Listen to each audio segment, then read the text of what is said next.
Hey, and welcome. We are on the finale for this season of Animus, and I'm excited about it. Um, before we jump into everything and Alex trying to make us all cry, we're gonna introduce everybody Oh, and let them I talk don't about aim the to make you all characters. cry. I only plan to make you cry, Raven. I'm gonna Uh, make you cry. Rude. is that some sort of challenge? Um, Anyways, before we jump into all of that, we're gonna let everybody talk about themselves a little bit and their character, and introduce themselves, starting with the top left. So, Jay, tell us a little about Sparky and yourself. Hello, I'm Jay, or Jalian, or Alien Jays. I'm a writer, non-binary creative, and a role player, and probably something else I'm forgetting because I just woke up from a nap. I'm playing Sparky today, who is rapidly becoming less and less paranoid and just more and more anxious. Or maybe it's the other way around. Regardless, they are getting less troubled, let's say, but they still get into much more trouble than I think they bargained for. And they're devoted to the crew because this is the only family they've known, and they really want to keep it that way because there's some stuff in the past that they don't want to talk about. That's fair. That's absolutely fair. Next, we've got Vanessa. Tell us a little bit about Annie and yourself. Hi, I'm Vanessa. I am a traditional artist. I work primarily in watercolor and pencil sketch, and then also a little bit of digital art as well. I play Annie, who is just gonna start. We started calling her Space Anonymous. That's the way I introduce her now. She's Space Anonymous. Kind of pre-memory wipe. She dealt a lot in information brokering and kind of theft of information from corporations. So there you go, Space Anonymous. But now she is kind of finding her spot amongst the crew, this little family that she's come to stumble into.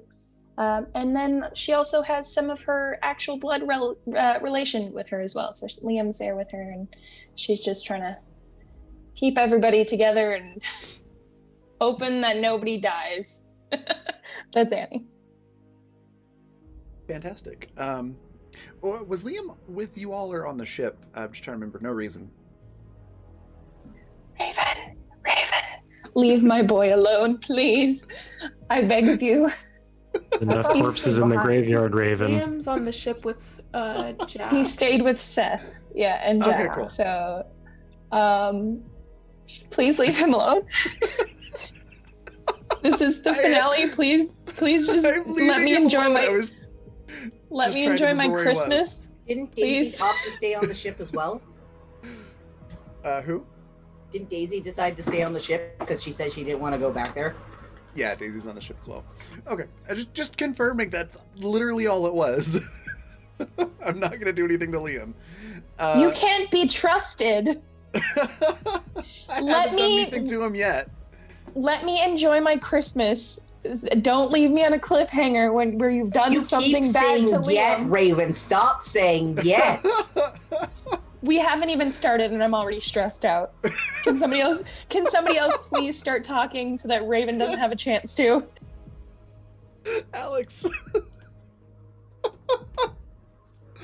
Hi, I'm now the DM of Animus Absentis. Everything was good. Everybody was happy. They all went home.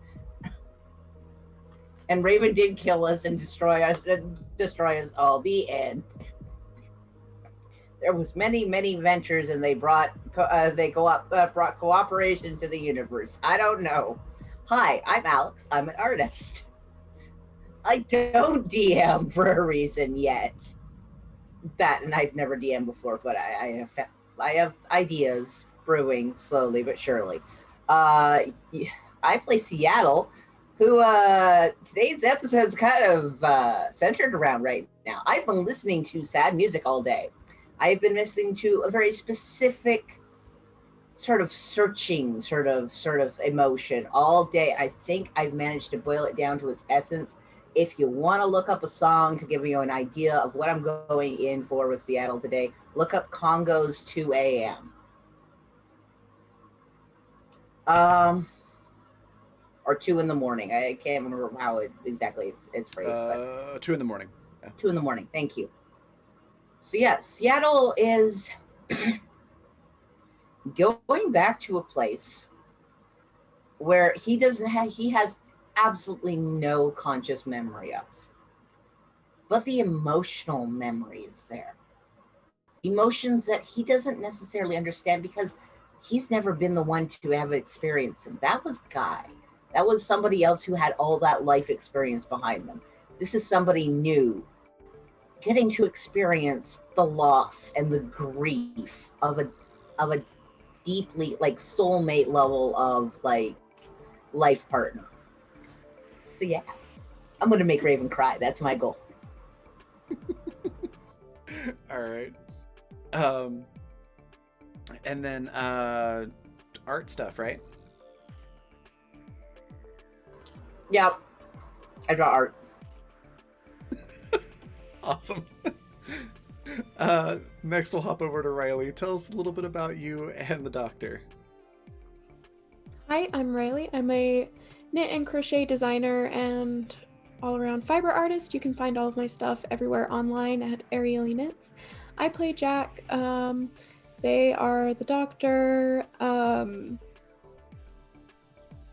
guess they're just trying to figure stuff out right now. They're trying to decipher some of their old notes because they had made a cipher so complex that only they would ever be able to get it, but they lost their memory, so now now they cannot get it.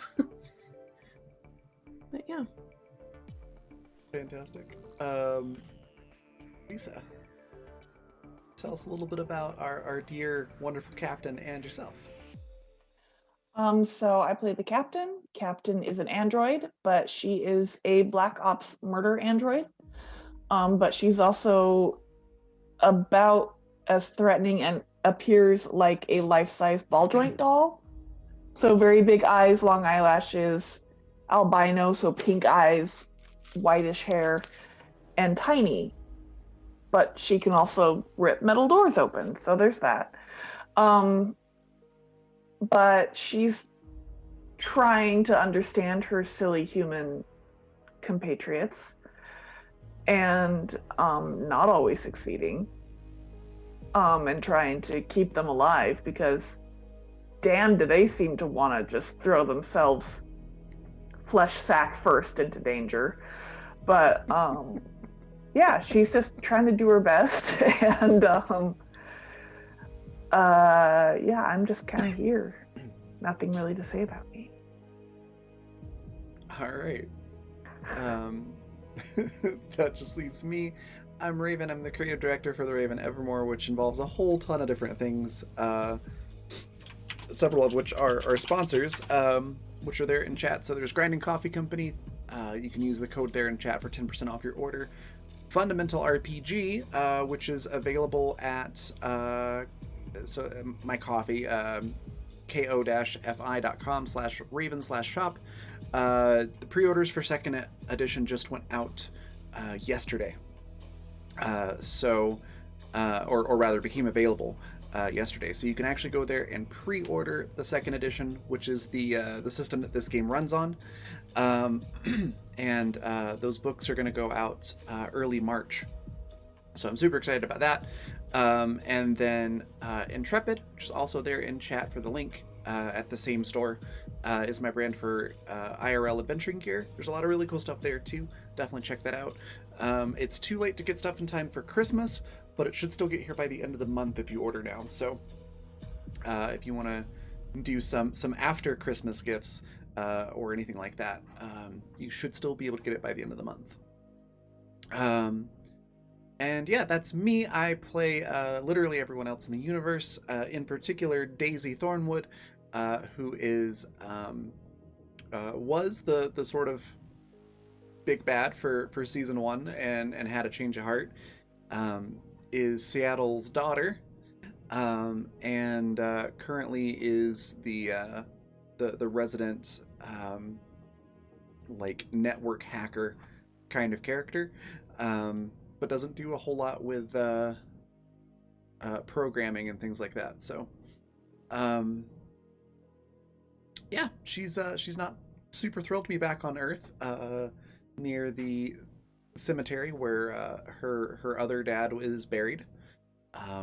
She has all of her memories, and yeah, it's going to be really interesting. With that, we'll hop into the game. So last week, you all made it to the cemetery. You sort of pulled up and see all the gravestones. It's a fancier one, so the grounds are kept really well. There's a fancy fence around the whole thing. You've been given directions on how to get to the tombstone, and everybody who's there is left to your own devices. What do you do? Just to be clear, it's myself, Annie, Captain, and Seattle at the cemetery. Is that right? I believe that's correct, yeah. Okay. I think Sparky's really quiet. They're kind of just following Seattle's lead, and just being ready with tissues and also a gun in case something goes wrong. Tissues and a gun. That's what you bring to a funeral. Yeah. Seattle is holding the small potted plant that he brought down for this and heads towards his husband's grave. Okay. Captain just has the sunflowers. They can see that Seattle, it's like he's trying to walk through ever-thickening pudding. Like each step is just that much harder and that much harder as all of his world just like closes in on the grave site. And that's the only direction he can move in. Okay. Seattle also has the old, rough, pretty beaten up and well loved, you could say, Daisy patch from Daisy. The Daisy patch. He also has that thing he's been wearing around his neck the entire time. His chain with the two rings on it. Mm-hmm. He finally knows who the other ring belongs to. That he should probably return it right about now. It's about time that it was returned to, so he can keep moving on in Seattle. Okay. Let me get a sight roll from. Oh, he doesn't see anything except for the gravestone, the gravesite. It's still need a sight roll from Seattle to find the gravestone, because it's not a straight shot to get to it.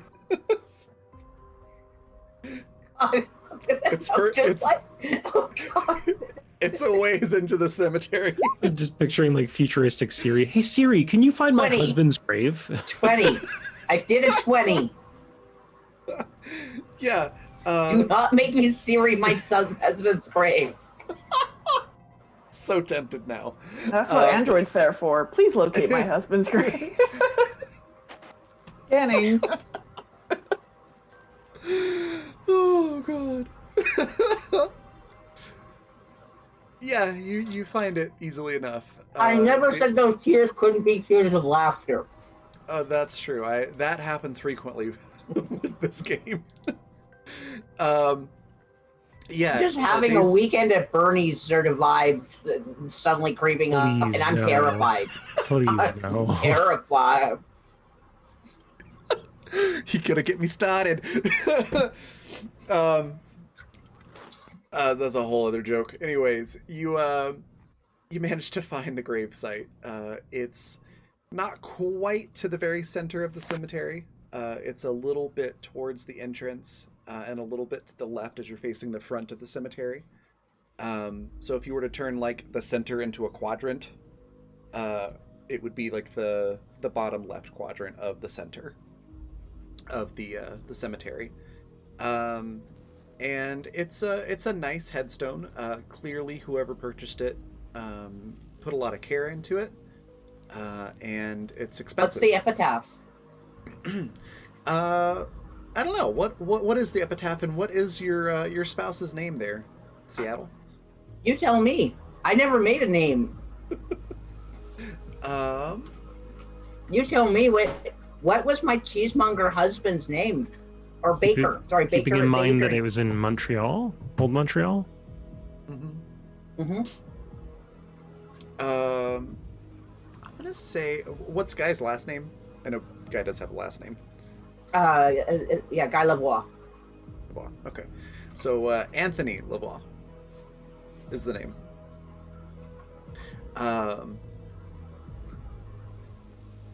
And as far as like an epitaph, I did not think of one. What do you think Anthony's epitaph would say, given that he is he owned a bakery?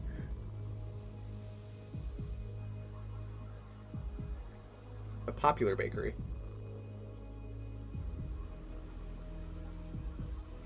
He baked his love in all of his work. Be it that with his community, his daughter, or his husband. I like it. So yeah, that's what you see on the gravestone. Again,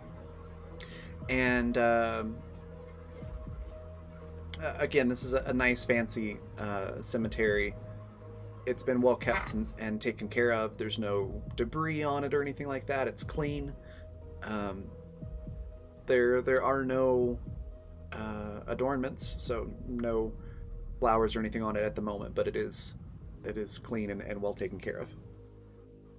Seattle kind of looks to the other three, and he's can I just talk to him alone for a minute?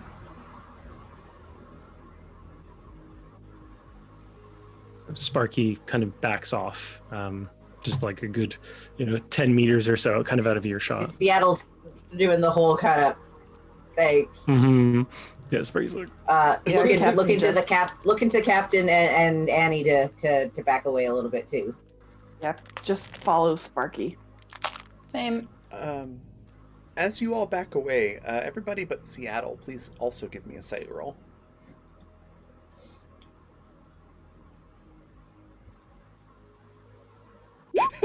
Sorry, I just saw staying in the ground as the yeast he could do. Oh my god.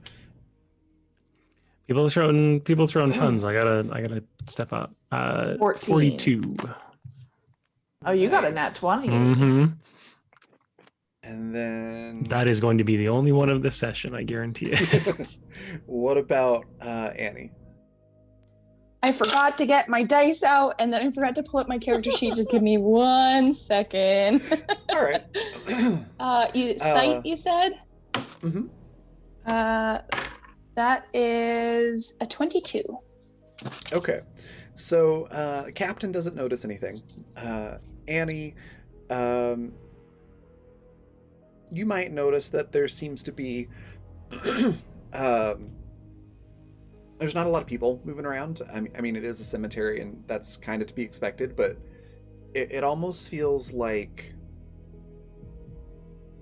not as ominous as saying like it's quiet, it's too quiet, but it just seemed to be just an oddly large amount of silence. Like, you don't really hear birds or anything like that like you'd expect, because there's trees and grass and plants around and things like that. It just seems like to have this sort of this muffled silence that is just a little bit odd. Yes, Jay, you could say it's pretty dead out there. Speaking of Sparky, with a 42, you also notice this. And you might also notice that your comms aren't really working at the moment. Just a random stray thought, you happen to check, and you're not even hearing static from it. There's no audio signal coming through. It sounds very, very quiet. The air almost feels a little bit oppressive. And there's there's not a soul in the cemetery. you don't notice anybody, but there is one tree off in the distance that you could have sworn you saw like a dark figure sort of just peek their head out and then duck back. They turned into a tree to hide from us? This is shifty. I don't like it. I don't like it. That's some magic shit. We're not going there That today. ain't how cemeteries work. You can't fool me. They didn't turn Also- into a tree. They ducked behind a tree. No, Way well, off. Voting that's they what turned you're into a telling tree. us. But you know what, Raven? You tell us a lot of things, so I don't Oh buy my it. God, The we tree could is a start leveling person. up in magic and have space magic bullshit. There's no magic. Also, there's something very off-putting about Raven saying something and then just watching Jay sit back in their chair. Because when Jay gets nervous, then we all get nervous. It's a whole literally thing. every session, Vanessa. That's what I'm saying. You always I was lean saying, like, back in your chair, and we're like, well, here we go. Sparky is the avatar of anxiety. That's all the time. I'm like the I agree person with at the front of the Econorlax. roller That tree is coaster. sus. Nah, that tree's definitely sus. I saw it vent. Yep. I am literally the first person on the roller coaster at the front. When you see my hands go up, you're like, all right. Fuck. So Sparky's gonna kind of whisper to Captain, just like really, really quiet. Cap, are your comms working? I don't know if mine just cut off. Do my comms work? They do not. No, I have no connection. Can you access anything else? Like if there's, I guess like the equivalent of Wi-Fi, essentially. Like if there's, anything around to connect to. Can I, Raven, or do I have to roll?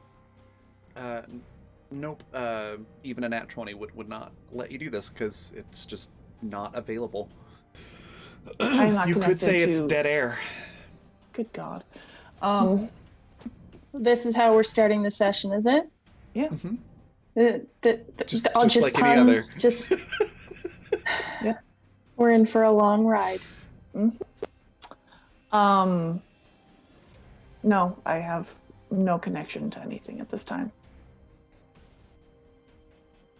And Sparky looks to Annie as well, like just to confirm that it's not just Captain and them.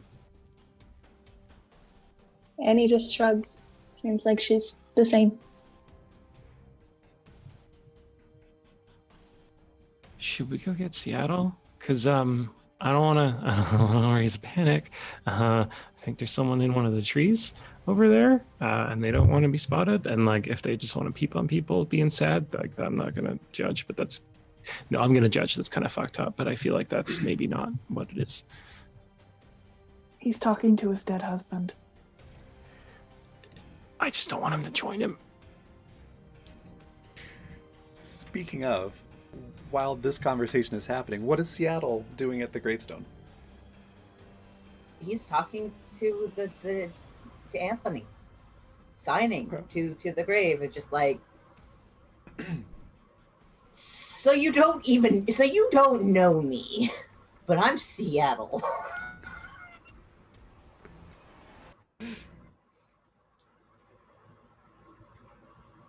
Guy Lavoie is dead. And I need to make sure that he gets back to you. I've met our daughter,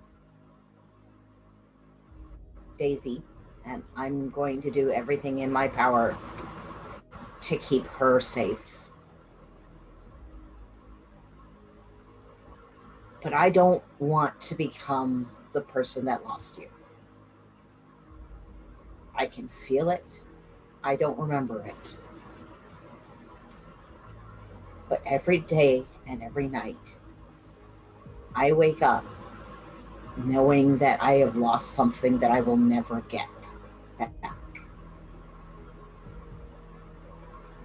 And you were never mine to lose.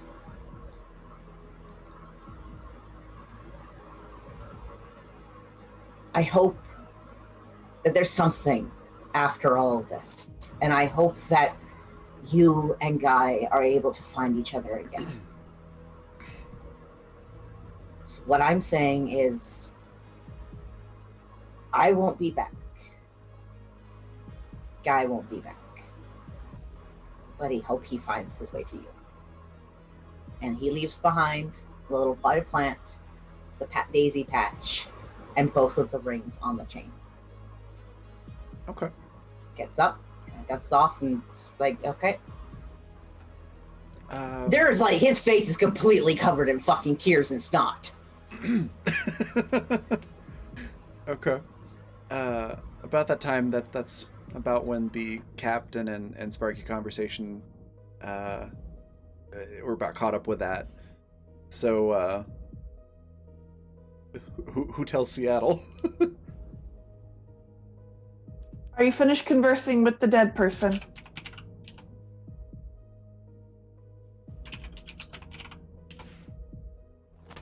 Fantastic. He says he Captain- likes the way you walk on the grass. It's so wholesome. Thank you. Here are the flowers, and she just kind of awkwardly puts them on the grave. She doesn't really know where they go. It feels The about fact appropriate. that Cap is like going along with despite all of the conflicting signals that Seattle has given her about bodies.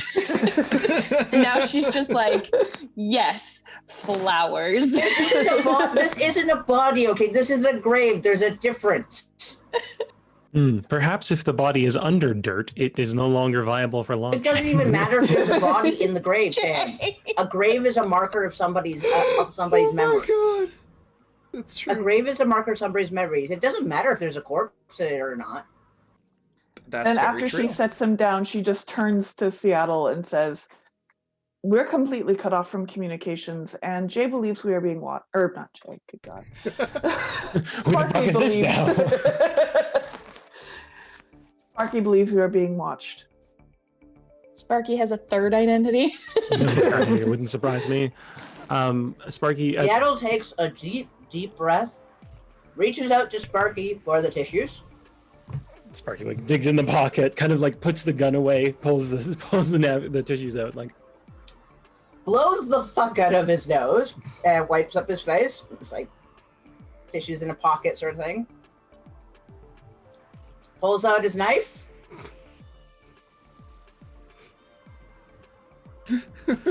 and Sparky doesn't quite point at the tree, but they kind of like they do one of like the head nods in the Seattle direction. starts heading towards the tree. Oh, that is Just like just the head forward, shoulders up, or knife in hand.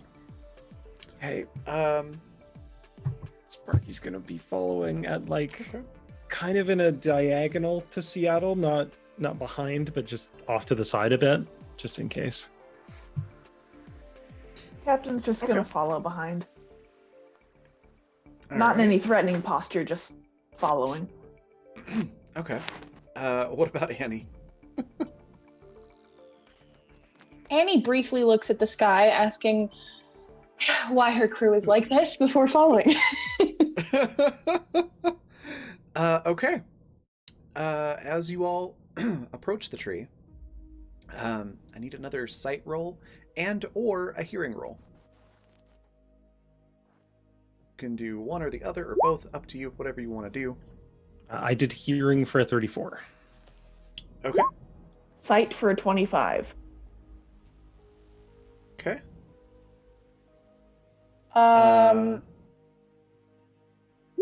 It doesn't matter because both my modifiers are the same. Did sight for 19. Okay. Nobody sees anything. Yeah, not with but- a 12. I don't. No. But Sparky, you hear some shuffling back where you just were. Like back at the gravestone. Behind you. It's a zombie. Motherfuckers. So Anthony Sparky's- joins the crew. Yeah, exactly. God damn it. There's not enough room on this ship. Sparky's not going to whip their head around as much as they want to. They're just going to kind of side eye as though they're looking at, like Captain or Annie, and just see if they can see what's going on back at the grave. Okay. let's do a sight roll then. Sure. 23, so not amazing. You notice that the things that were left are not there anymore. Okay, the sunflowers were like huge though. Mm-hmm. Sparky's gonna kind of under their breath, like they're gone, and is gonna stop for a second and fully turn around to see if they can spot anyone. Because like at this point they're like, oh, maybe the person in the tree's a distraction. If they were gonna shoot us, they were gonna shoot us. But they're gonna look to see if they can spot, like, you know, the sunflowers or anyone else carrying a lot of grave goods away from the cemetery. It's not a fucking Costco, people. Like One of those fucking pallet carts. yeah. Can't just bring a shopping cart in here. Okay. Yeah, when you I'm assuming you inspect the tree thoroughly when you get to it. If they do, I've stopped. So Okay. Yeah, Seattle kind of looks around and looks around to see if they can spot anybody from up at the tree spot. You do not spot anybody at the tree. There doesn't seem to be anybody there. Off at the edge of the cemetery, you do spot somebody in, a really nice Italian-style dark suit with sunglasses, talking into their lapel. Ah, fuck. Nope. Seattle is heading away the fuck away from that. They're at the very edge of the cemetery. the tree was a bomb the whole time. You know what? Nope. Explodes. Nope. The Yeah, tree heading was a back to the person re- who became a tree who became a bomb. Wow. We've been given the slip. Seattle's heading back towards the Evolution rest of the truly is group beautiful. because we should probably be leaving the fuck out right now. Captain is debating just going up and talking to them. I legitimately thought you were going to say going up and talking to the tree. Excuse me, tree. Yeah. Excuse me, do you have a person in you? Excuse me, are you a bomb? Did you used to be a person who became a tree who became a bomb? This is what happens to people. I have a lot of Is questions. this part of the human evolutionary line?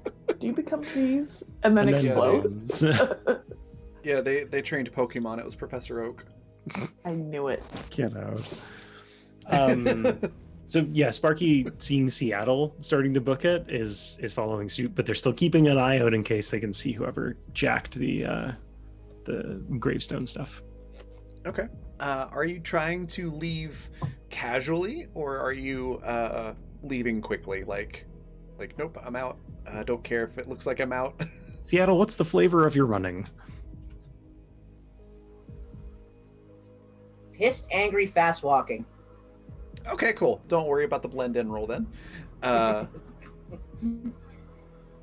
Captain is strolling. Seattle, blend in. Yeah, that's not this crew.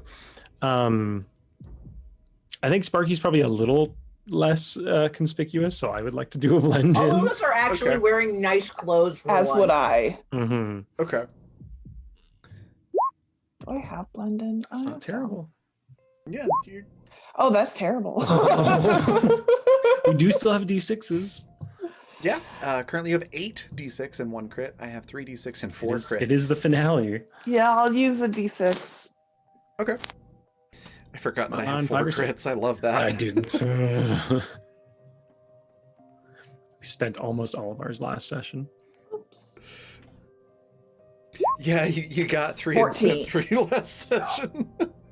So total would be Uh, 14. 14. I will give you the +1 on that to make it a 15. We're blending in. Mm-hmm. That's a 30 for Annie. Fuck, yeah. Okay, so Sparky and Annie, you don't seem like you've noticed anything. You're doing a pretty good job. Seattle is just like angrily noping out of there.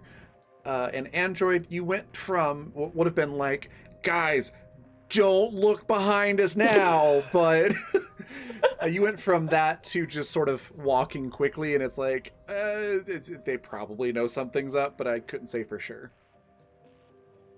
So the D6 was a good decision. Are you heading straight for the exit? Do you stop or do anything at the grave site? I think Sparky would stop at the gravesite if it's close enough. Like I can kind of veer off and then go back. If it's like super out of the way, I wouldn't. But No, it's basically on your way. It's just, do you like take a second to look at it, or do you just yeah, look at it, kind of? Sparky's gonna take a second. Okay. Let's do a sight roll again. Anyone else in the crew stopping with me? Excuse me. Sure, because Sure, why not? Captain's mad that her sunflowers are gone. Those were freaking sunflowers. Sorry, I'm just buying us some things. Did you say sight, Raven? Yes, sight. 18. 31. Okay. I don't know where these rolls are coming from. Take it. The dice know it's the finale. Would you like to use a D6, Sparky? Concern, yes. I am worried. Thanks so much for the donation. Yes, can you please give us 3 crits and 2 6s now? Nice. Absolutely. Thank you so much. 34. Oh, there goes my phone. Nope. So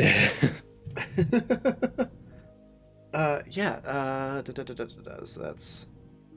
It's about the same. There it is. Sorry, one sec. Mhm. So it was 3 crits and 2 6s? Is that correct? Mm-hmm. Yeah, they're nodding, yeah. Okay. I can't see at the moment because there's a menu covering up everybody. All right, there we go. So those are on the board. That was a 3. So that makes it a 34. Not quite enough. I'll call it good. Since you spent a D6. You do notice it almost looks like part of the grass right there. It kind of resembles sod, like the turf has been cut into a square and placed there. There's a little bit of a seam in the grass next to the gravesite. You can stop and investigate further, but you do also notice a couple more people in those suits at the edges of the cemetery that are watching your group. Raven, can I roll maybe an education with my assassin training to see if this is potentially a bomb? Because my brain is like, there's klaxons going off. I don't like it. Everything is a bomb until proven otherwise. Yeah, absolutely. Okay, so that's that plus 6. Sparky can never go on a date. No, Sparky for the can't. donation, Alex. Much appreciated. So that's a 19 plus 6 from assassin. I training, so would like to 25. survive this encounter. So would I. You'll be fine. Bullshit. I've seen Adventure Time. I know how this goes. Let me just update that. There we go. Sorry, that was a 25 total. 25. So with a 25, you are confident that this is not a bomb. I feel like that was supposed to alleviate my fear. It has not. You are confident it is not a bomb, but it's definitely something. And your guess would be that it's maybe like some sort of covering or camouflage of some kind for something, but not for a bomb. Not or really. anything that's Captain, gonna, pick it like, nothing that's gonna like attack you. Sorry, say again, Lisa. Can Captain pick it up? Does Sparky point it out is the question. I mean, I think once Sparky stoops down and kind of looks at it, gets that panic of like, don't touch it, just move around it. It's clear that there is something there. Like Sparky is not hiding the fact that they're poking at a specific spot. Okay. Then yes. Captain, you can try to pick it up. Seattle's nowhere nearby. I assume you were all like grouped together somewhat. Oh, I thought Seattle had Yeah, gone on ahead. I was under the impression Seattle had just kept going, and we all. No, were he like, came "What back to about the. a He was grave?" coming back towards the group where you all were by okay. the Okay. So I guess Seattle had gotten a little ahead, but is Seattle, I'm about to desecrate this ground. Is that okay? and to be clear, also it's to the side of the grave, not on the grave itself. Just don't Be in touch the first gravestone. half. Noted. And Seattle flashes thumbs up. Perfectly okay with this. As you pick up this piece of turf, it's got the dirt on the bottom, the grass. It's just a good square of sod. You pick this up. Underneath is a metal trapdoor.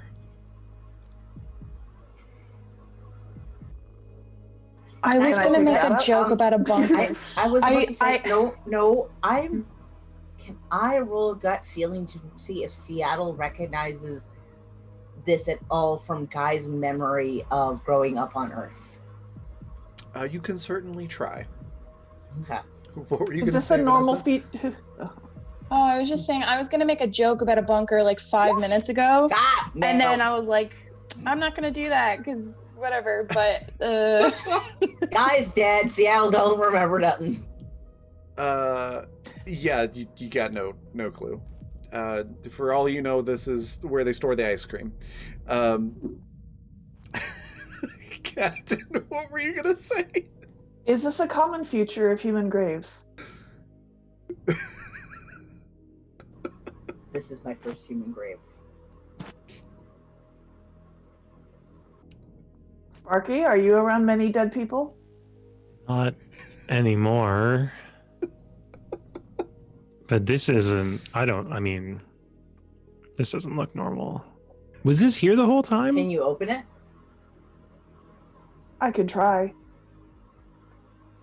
Do I need to roll anything to try to open this?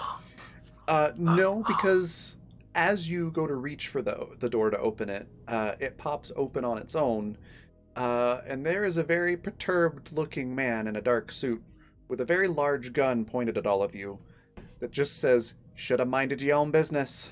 Now you're gonna have to come with me." You lied to me. You said it wasn't going to attack me. It's not attacking you, it's just threatening you.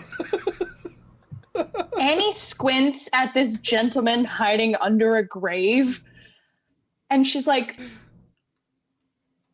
I'm dreaming. This is a dream, right? Let's Haha, funny joke. huh? Funny We didn't leave anything valuable here. What the fuck? Why did you take my flowers? He's like, no, we're gonna be the ones asking questions here, and he looks over his shoulder, and you can see there's a lot more guys in suits on the edges of the cemetery that are starting to like move in formation towards you. How deep is this hole? It looks pretty deep. He steps out of it and like motions for you all to get in. Jesus. Seattle looks to Captain. Captain? What should we do? Captain, are we climbing into this grave? We will see what they have to say. All right, Seattle puts his knife away and goes to follow Captain. A few of the guys run up and so just sort of non-threateningly, they're just sort of there to make sure you don't try to run away, essentially, and you are escorted into this trap door, where we'll pause and head back to the ship. Doctor, the crew's been gone a little while, and you get a message on the intercom from Liam that says, "Hey, I've just been, monitoring comms, and you're just holding down the fort, but I'm not getting any signal from the rest of the group. Did they say they were going to be like going radio silent for anything, or like did I miss a memo?" So the doctor has been studying their notes, and when they get this comm from Liam, their first response is kind of just like why is somebody contacting me? Nobody talks to me. But then this look of concern does come over their face, and no, nobody told me about going radio silent. How long have they been radio silent? I've been trying to reach him for about 5 minutes. Ow. Damn it, child. Now you have to say hi to everybody. Do we have anything that can maybe scan the area? Ow. Sorry, my cat tried to jump up on my lap and failed, and so tried to climb into my lap with her claws. So what's on... I mean, I guess Jackie would ask anyways, because Jackie doesn't really know what's going on the ship. But, like, do we have anything that could, like, find, I don't know, like, body sensors, like, anything? Is anything working?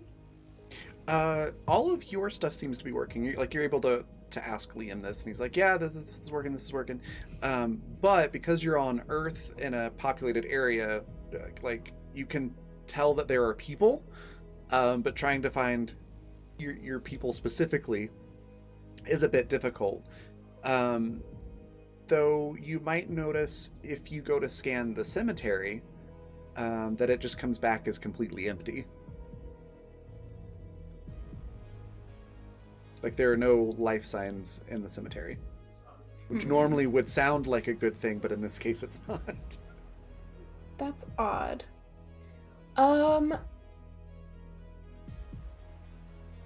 Calm Daisy and Seth, and we'll all meet on the bridge, and we can discuss our next moves.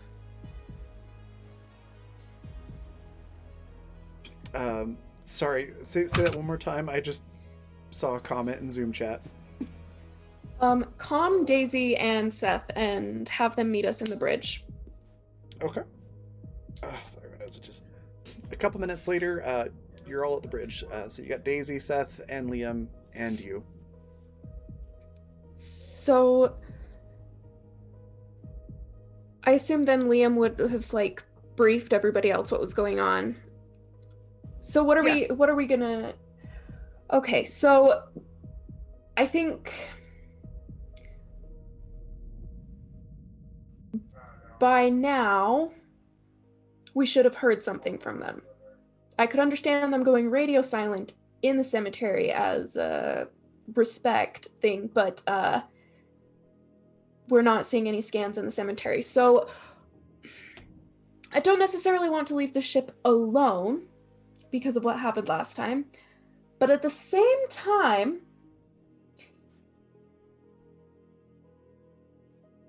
I don't know if we should split to go search for them, because one, and he points at Liam, your sister would kill me if anything happened to you, and two, he points at Daisy, everyone would kill me if something happened to you. And then they just look over at Seth. They look over at Seth. You know, you could go and look for them, or you could stay with the ship. So Daisy just looks at you just like, well, like, my dad would be pissed. I'm not sure about everybody. And then Seth just looks like, why me?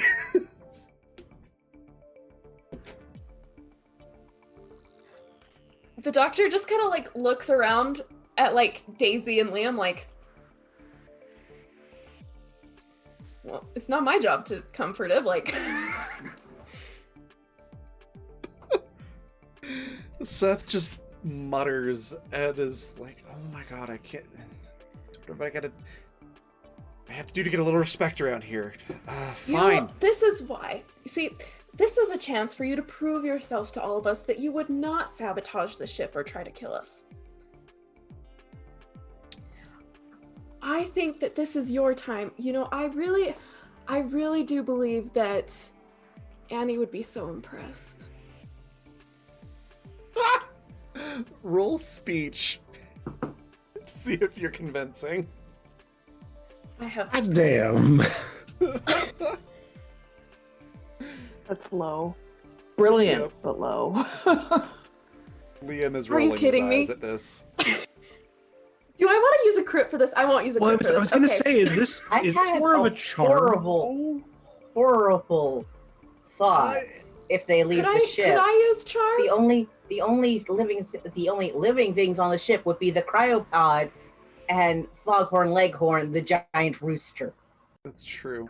Yeah, you don't want a cheesy giant cock on the ship. Oh my god. I think it's more of a speech My because you're God, not like Jay. trying to flirt or seduce or like I am trying get to him to flatter like him, you, though.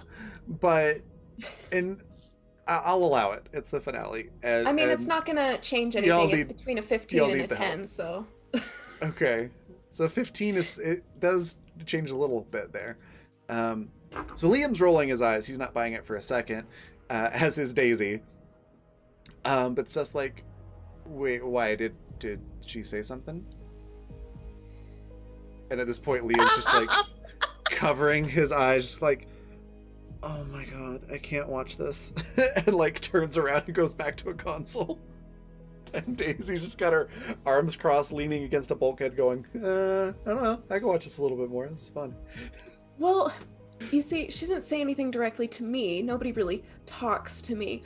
But, you know, you and I both know Annie is kind of a badass. And I think that, you know, the biggest thing that keeps her from liking you, even as a person, is this lack of trust, you know, because you did hold her to gunpoint. I would have thought we were past that. I mean, she likes me as a person. I'm pretty sure. All right, fine. I will go look for them. I will report back. This is the last time I'm doing the whole, you know, like bottom of the ladder thing. This is Oh it. dear boy. Oh dear boy, no, you're staying with the ship. But why do we have to stay with the ship? Honestly, it smells like rooster shit in here, and I would like to get some fresh air. It doesn't really bother me. It's the genetically modified kinds. It's not that bad. Fine. And this is why we love you. You just. You know what? Never mind. Just go, please. He goes and sits at the like the command chair in the bridge, and Daisy and Liam walk up to you and go, "All right, let's go make sure they're okay, I guess." Yes. I hope they're not in any danger. They might get mad that I brought you, but let's go. And Daisy and Liam just kind of look at each other and give a nod of like, if anything goes wrong, we're blaming the doctor, right? And you know yep. Okay, so with Daisy and Liam in tow, where are you going? To the taking the same route that would make most sense for the other half of the crew to be going to the cemetery, to and from the cemetery, to see if maybe they pass them along the way or see them off to the side or something like that. Okay. Are you going on foot or are you hailing a cab? How are they getting down there? What did We the have rest the of the crew shuttle. do? Sorry, what? How are they getting down there? We have the shuttle. We landed, didn't we? Yeah. Did the whole ship land? Oh, Yeah. right, the whole ship landed. Sorry, never mind. Yeah. The whole ship is sitting on the ground. How did the rest of the crew get there? I think we it landed pretty was- close to the cemetery. Yeah, it's just like a few minutes drive or like a 20 to 30 minute walk. And I think you all got future Uber type deal. We're gonna go on foot. Okay. As you head along on foot, you don't really notice anything out of the ordinary. There are different businesses along the way, along the road. Just about anything that you could think of for a upscale neighborhood, or upscale part of town. Different restaurants, things like that, strip malls, a lot of fast cars going, zooming back and forth on the road. Not a lot of pedestrians, but there are a few. They seem, like your typical upper middle class couples and a couple of business people that look like they're trying to futilely to get some exercise on their small work breaks. And that's about all you see until you get to the cemetery, which looks noticeably empty.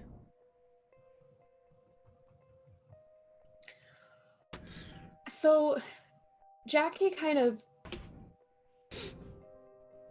is very somber, which is kind of out of character for them. Okay. And very gentle, and they glance in Daisy's direction, but like without but then like glance back to look forward and just kind of softly but firmly ask, like, Daisy, where is your father's grave? She just sort of points and goes, it's in there towards the middle.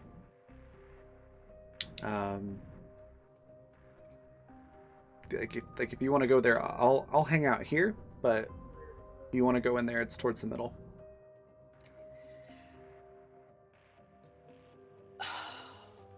Jackie stands there for a second, debating things in their mind. I know that this is difficult, but seeing as over half of the crew has disappeared, I don't think we should separate at this moment.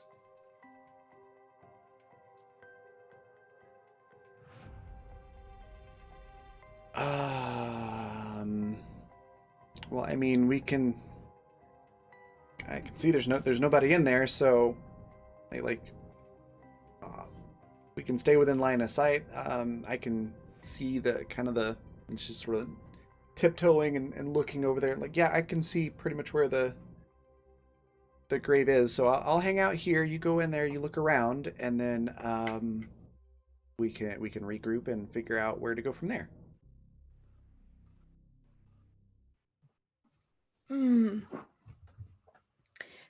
How close is it within line of sight?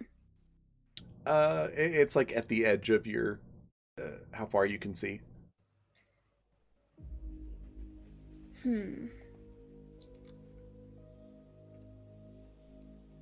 How close is the nearest hardware store?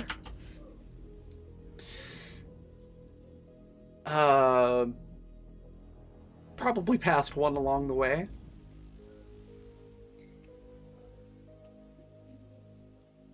Not the question I was expecting.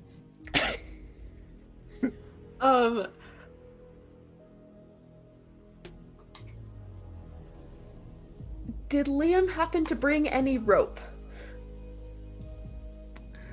Does the doctor ask Liam this? Yes. Liam, did you bring any rope?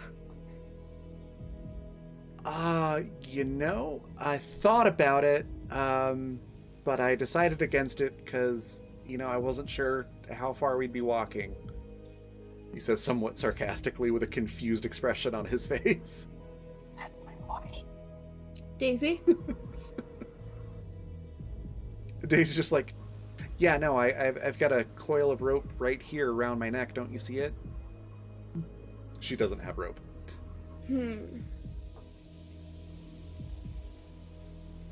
Where are you going with this? Daisy asks. Can you program the comms that are within us from here, Daisy? No. Annie might be able to do that, but I'm not really sure how to do that kind of thing. Can you contact Seth using comms at this moment? Like, are our comms working? She taps her thumb. Hey, Seth, you there? And Seth's like, yep. Stuck here in the ship by myself. It's great. What's up? Okay. And Daisy ignores his question. Says, "Yeah, I can hear him." You be in contact with Seth and have him watch to see if I go out of range. As soon as I go out of range of the comms, yell at me. Okay.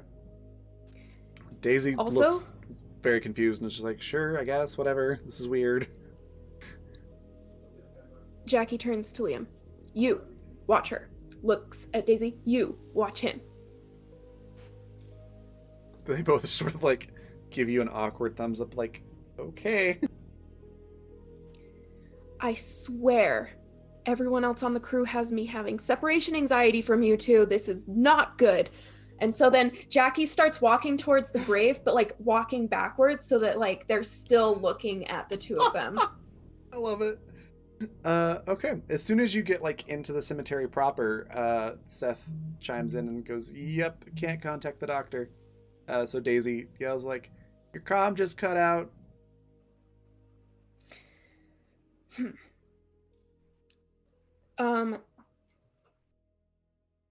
The doctor gives a thumbs up, but then continues going, but still looking at Daisy and Liam, and like will like look behind them occasionally so that they don't like trip over anything, but they'll do that until they get to the gravesite. All right. Daisy and Liam just sort of hang out watching you. You get to the gravesite, and yeah, there's nobody there. There's no sign that anyone's been there. You can look around more closely to try to investigate the area with a sight roll if you'd like. I have 0 points in my sight. Let's do this. 9. Yeah. You notice that the gravestone Would you like seems... to take a natural crit? We do have 4 crit. I mean, do I want to 4 crit? crits. Because I feel like... Would you like to use a natural crit? I feel like if I use a crit, though, like, it might potentially get Liam and Daisy into danger if I do find the thing. So do I actually want to find the thing? It is entirely up to you. Let's phrase it this way. Would the doctor be able to notice something and be nonchalant about it and walk away?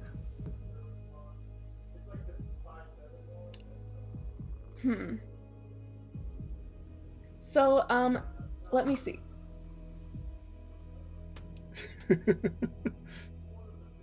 Would that be a discipline roll or a blend in roll if that were the case? I would let you do either. Okay. Yes, I'll use the crit. Okay. Then you notice what the others noticed, that there is a seam. It's very hard to notice. You almost missed it. But there's a little seam in the sod next to the grave. And you notice a couple of footsteps. So it looks like somebody has like walked up and then and trampled a bunch of the grass. But there's no footsteps going away. So they sort of end at this this little seam. Okay. So, and you are able to deduce that means it's probably some sort of trapdoor. So I'll be like, okay. So the doctor will call back to Daisy and Liam, just like, I don't think they've been here yet. They haven't left any flowers. They're probably back in town. Okay. They both give you a thumbs up and look kind of bored and impatient. Do you head right back? Yes. So should I roll the roll now to make sure like I don't act suspicious? Don't be suspicious. Don't be suspicious. Okay, so that's 24. Yeah. You do a decent enough job of holding your composure and walking slowly. So you meet back up with Daisy and Liam, and they're both again, giving you this attitude of like, can we go already? They're clearly not here. Just looking very bored and impatient. Yes, let's go. I have to make a stop at the hardware store. Why the hard? You know what? It's fine. Let's just go. Daisy's looking more and more uncomfortable, but follows you to the hardware store. So Jackie just starts adding things into the shopping cart, basically like impromptu climbing gear. Unless there's a climbing store nearby, then they'll just go to the outdoor store and get climbing gear. Not nearby. There's one a Okay. little further into town that you could take a lift to. No, they'll just go to the hardware store and just grab a couple of things and then after that go back to the ship with Annie and Liam, just acting like nothing's going on. They're just being Riley, weird. I used to think I was like a mad genius when it came to MacGyvering shit, but honestly, you have me beat, and I am so fucking impressed. I have no idea what you're gonna do, but I'm so looking forward to it. It's not going to be anything interesting. That's what you Uh, say. Making a snowman Trust out me, of it'll rope. come You out said weird. that before shitting your way out of a situation twice. Okay. Yeah, you get whatever you want. That's hardware related. Nothing like super specific to climbing, but like if they don't have the thing you're looking for, they have a hardware tool or something that you could easily use in place of it. What do you do from there? Well, I was wondering if there's a local wizardry shop where I could get an invisibility cloak, but I don't think that's possible. So No, there is not such a thing. So we're going back to the ship. Okay. You get back to the ship, and somehow Foghorn Leghorn has made his way to the bridge. And Seth and the chicken are staring at each other, like unblinking, and Seth looks uncomfortable. Don't back down, boy. You stare at that chicken until it backs down. You have to show it who's the alpha. Why is it stalking me? How did it get in here? Because they're carnivores, Seth. That's something I didn't need to know. The doctor waves their hand and is like, and just like throws their groceries basically down on the floor. Okay, so there was like this thing that possibly could have led to a trapdoor. I don't know. They definitely had been at that gravesite. Daisy and Liam both give you a look and just like, you're just telling us this now? Well, I don't know who's listening. I mean, we have no way of contacting them, and also if I said something, I didn't want to put you two in danger. So we're on the ship, safe and sound. Now I can tell you. Liam gives you a look and just goes, okay, fair. What are we gonna do?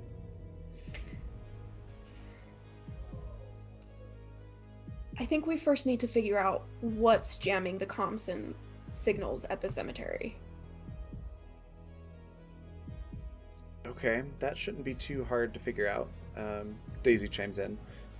I can probably use the ship scanners to find whatever it is. Just sort of triangulate based on... I mean, this is Earth, there's signals everywhere, so anywhere there's not a signal is kind of suspicious. I could probably triangulate it from there. Daisy, come stand right here. And they'll like kind of direct Daisy to stand right next to Foghorn Leghorn. Daisy walks over very uncomfortably and just sort of Okay. has a very tentative okay, I'm one step away from being like, no, I'm leaving. Now, if our conversation starts to stress you out, just stroke Foghorn Leghorn. They're now the ship's therapy animal. It's fine.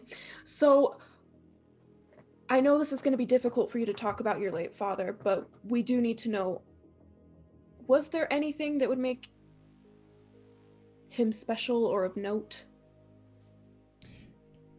I mean, he was a popular baker. Owned a bakery in town that everybody really enjoyed. Um, that's all I can really think of. And what about Seattle, or Guy, rather? Excuse me. Um, what did Guy do before the death? Guy was a mechanic. He worked at the spaceports and did contract work on ships and stuff. Okay. He actually did pretty well for them both. He basically worked his way up. Did not talk to her very much about his growing up, though. Yeah. So, yeah, Daisy kind of relays that information. Just, yeah, that's about all I know. All right. How close is the bakery? I mean, assuming it's still there, They would have had the apartment house on top of the bakery too. yeah, I don't know, probably like 30-minute drive from here, Okay. which is 30 minutes you'll be driving without me, because I'm not going back there. Another question. Did you have any extended family? Were you in contact with either of your father's families, or did they have returning customers? Yeah, I mean, after everything happened, there was a couple of distant family members that, would send well wishes, things like that. Nobody that really came around. Regular customers were so many cards and casseroles. There's a few of those. I couldn't tell you where they live now, though, or what their names were. They were all, I was little, they were all just, facial feature or common order person to me. I was small kid. Jackie takes off their glasses and starts biting at the edge of them, just kind of absent-mindedly. So I'm just trying to figure out why at that specific grave there would be a trap door of sorts. Why is that important? But I guess if we figure out where the signal is coming from, we can try and figure that out from there. Yeah, I have no idea why there would be a trapdoor at my dad's grave. So it's definitely what I wanted to think about today. And she goes, just without saying anything else, she just walks over to one of the computers and starts working on tracking down the signal.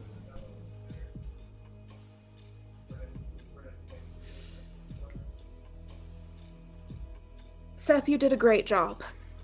Good job.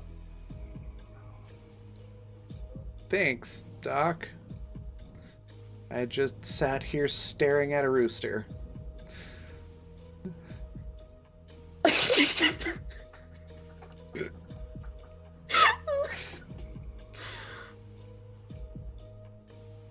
Seth Pett spent the entire time staring at Seattle's monster cop. So the doctor will kind of absent-mindedly pat Seth on the back, and then kind of, and just is pacing a little bit. How long do you think that'll take, Daisy, before we can figure it out? Working as fast as I can. I'll let you know when I figure it out. And Liam, do you have any of your sister's skills? I love how you say that as if he's just some sort of like cloned being. Right. Hereditary. What was right? passed on from Yeah. from the original. Basically. Liam's just like, I don't know, we both got the same good looks. I don't know. What do you mean? If we figure out where the source is, can you combat it or counter hack it or whatever? He just sort of looks at you blankly for a second, and is just like, I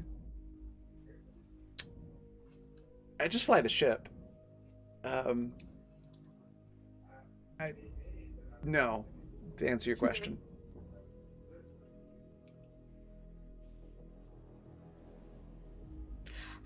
We can talk about that another day. Okay. Daisy, are you able to do that? I don't know till we find out what it is. I'm super stressed right now. Maybe stop asking me questions. Daisy Okay. replies back. Liam, can you use the ship's guns? Do I know how to? Yes. Should I in port? Probably not. I'm just thinking ahead. If Daisy gets done with this, and then Jackie like looks over at Daisy, like getting increasingly frustrated, and like lowers their voice. If Daisy can't counteract it, then I'm gonna have you shoot it.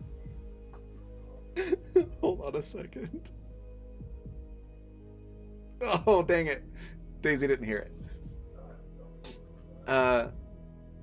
So Liam's like, if all of the shit hits all of the fans, yes, I can use the guns. Yes, and that is what I'm looking for, because we could always try other means as well to convince people to stop blocking our comms. Yes, well, I guess we'll just wait for Daisy to do that then. At that point, Daisy goes like, yeah, no pressure. Daisy's getting increasingly more snippy. So the doctor will pick up on this and be like, all right, Seth and Liam, let's go get some food.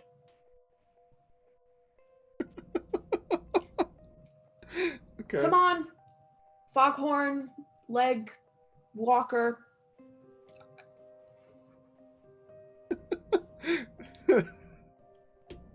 The chicken just stares at you and then waddles off in the opposite direction. Like a cat looking at you as you say, don't you dare knock that off the table, right before they knock it off the table. Like, that is the attitude this chicken gives you. It doesn't take Daisy very long to triangulate where the signal, or rather this jammer is coming from. So by the time you're done with eating, she has figured out where in the cemetery it is, and it's coming from like one of those big giant, you know how some gravestones, they don't have like a tombstone, it's like this big statue sitting on top of it that sort of stands up, all like above everything. So it's coming from that. But we're gonna pause there and head back to the rest of the group. So yeah, you've been escorted into this tunnel. That's not like doesn't look like somebody just dug a hole in a cemetery and, you know, walked through it. It's actually like metal walls and lit with light bulbs and things like that. It's clearly something that's been here a little while and it is not temporary.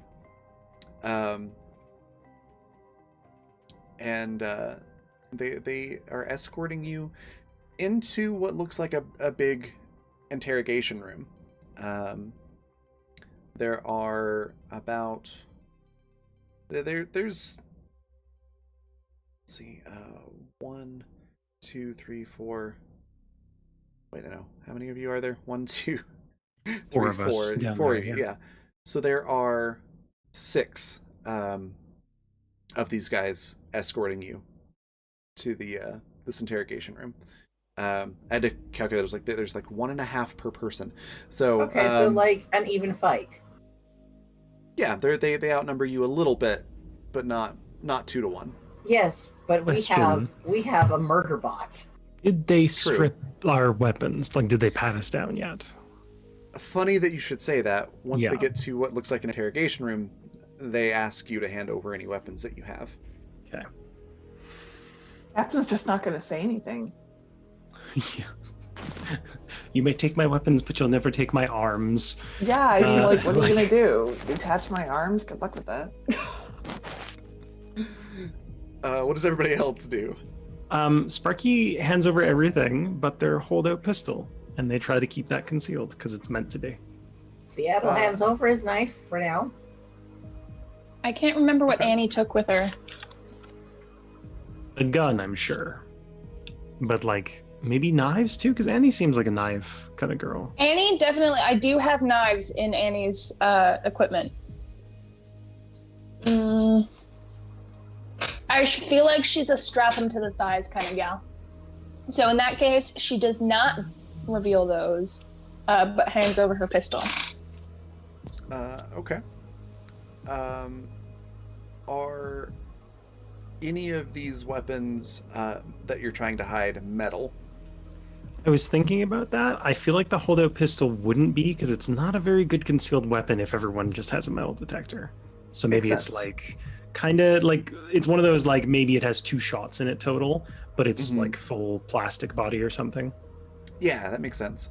Okay, so in that case, just do a blend-in roll just to make sure it was well hidden. 21. Really worried the one was going to pop up there. 21. Yeah, given your background and everything, you've got. Well, that. you know, Raven, Sparky is unlucky. I am unlucky, Raven. That is true. By all means, if you've got a bus going 50 miles an hour, I will step in front of it. That is fair. Would you like me to re-roll it? Yeah, let's do that. All right. You're welcome. Yeah, thank you. Listen, I was waiting for the right moment to bring it up, and I'm happy we used it there. You know what? I felt like I should just join in on that and give you a hand. So I appreciate it. Man, 13. just coming right along, just Yeah. hamstringing you like that. But like, hey, how's it going? Just waiting for the bus, and someone's like, "Oops." Yeah, sweep the leg, sweep the leg. pretty much. Very hard. Kind of what they do. They pat you down and they find it. Mhm. And one of the guys just looks at you, he's like, "Yeah, nice try," and sticks that in his waistband. Annie, I'm assuming your knives are metal. No, actually, they're butter knives, so they're plastic. They're like the little white plastic ones that you get from Tim Hortons when you order a bagel. So, yes, they're metal. Mental image Okay. of Annie holding Strapping someone butter. at knife point with a fucking like a black plastic butter knife. Like this. I would give I this was fucker such a paper cut. I was all ready to let you go for it. But okay, yeah, there are metal detectors going And into those the things room. hurt if you rub them on your skin the wrong way. I mean, true, but Sure. Given probably enough not the most time, menacing You weapon. could probably break skin. So yeah, they do detect those and they make you. They she do doesn't. make you She relinquish doesn't those. voluntarily. No, she doesn't voluntarily take them off. They're strapped to her thighs. She's not going to do that. So she just stands there. They very respectfully restrain you and make you give over the knives.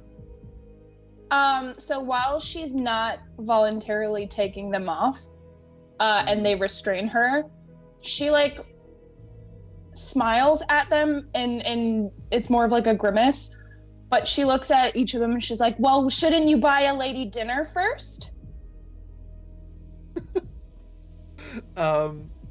Yeah, they actually look a little uncomfortable about having to do this, and they're like, well, look. If they pat Seattle down, he comes on to them. Okay, That you good to should know. definitely buy dinner before. Yeah. So they look uncomfortable, and they're like, look, we really don't want to have to take those off of you. If you could do that, that would be great. Otherwise, we'll just have to shoot you, because this is just really uncomfortable. She lets Sparky, them take them off. Okay, I was She just won't gonna- do it herself. They, if it seems like the guys are having like an issue, Sparky's gonna look at Annie and go and kind of just give her the look of like play along for now. It's the kind of like just kind of like a like we're we're kind of at the Oh end. yeah, no, she's doing it for badness. She's just Okay. trying to make them uncomfortable. Totally. Okay. But she still doesn't do it herself. Like they are forced to touch her Yeah. to take those off of her. How do you defeat the bad guys? Just make them touch you. They'll never do it. Yeah, God. she's deliberately like she is uncomfortable, therefore they also have to be uncomfortable. They call in somebody else to come do that, and of the female persuasion to take those off of you, and they do so respectfully, only touching what they absolutely have to, but they get the knives from you. Very, very, very close to just saying, we'll just shoot her. But they decide against it because they want to ask you some questions. So Can you imagine they're like uncomfortable to touch a lady without her consent, but not above shooting her? Like, okay, I guess. Listen, Priorities. listen, they gotta have they standards. respect consent. That's important. I'm That's better saying- than today. All I'm I've saying is not Uncle Tommy wouldn't consented shoot to- a woman. Absolutely not. Uncle Tommy would look at the situation and say, "You're fucking crazy." I very much agree. Thank you, Jay, for your input. Uncle Tommy would not agree to this. No worries. I know we got to defend Uncle Tommy's honor.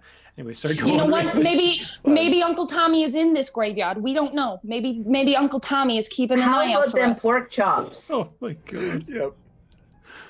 Anyways, yes, these villains have a great deal of respect for consent for things such as that. So because they have this sort of honor and code, yes, they would absolutely just murder you rather than touch you inappropriately. I didn't give my consent to be shot. They're a little less uncomfortable about the whole murder issue. The line has to be drawn somewhere, I guess. Yeah, I mean, they're still criminals. They're still bad guys. They just, they draw the line a little bit differently. Anyways, you're all sufficiently disarmed, except for the captain, which, would involve a lot more than just grab Literal disarm. disarmament. Yeah. And they sit you down in this interrogation room. And somebody that looks just a little bit familiar to you, Seattle. Like, you couldn't be like, oh, I know that guy. It's just like, that guy's got... like, it's not that guy that I'm thinking of, but you kind of look like the guy I'm thinking of. Like, that kind of sensation you get as you see this guy. He walks in a white suit, with a... Not at all abashed about like staring at him like, do I know you? Like, maybe, I don't know. Like, very confused sort of looking. Yeah. And he looks at you, and he's got like a little bit of a stubbly kind of beard, which is white also, white hair. A little bit of gray mixed in with the white. And Is this the man who owns KFC? no, it's not like a Colonel Sanders kind of white suit. It's like a if you've seen Hunger Games, like a President Snow kind of white suit. So absolutely better. the KFC guy. Yeah. No. Yes. This man is now the KFC guy. I'm sorry. Anyways, he looks at you, guy, with clear recognition in his eyes, and as he's fixing his lapel, just kind of goes, guy, you really shouldn't have come back here. And that's where we're going to take a break. Just this guy is signing. Who the fuck is guy? Yeah, but he's looking at you. So we're going to take a break. We're going to take 10 minutes to go grab a drink, stretch your legs, all that good stuff. We'll be back in 10 minutes to find out who is this guy. And how does he know this guy? Meaning Seattle. So we'll be right back. Second question Seattle's going to ask him. Have I slept with you? Oh my god. We'll be right back.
All right, we're back. So, when we left off before the break, this gentleman had walked into the interrogation room with all of you in a very fancy, not Colonel Sanders like at all, white suit. Fixed his lapel. There's even like a red rose in the lapel. Seattle, you better hide your rooster because this is a chicken guy. My God.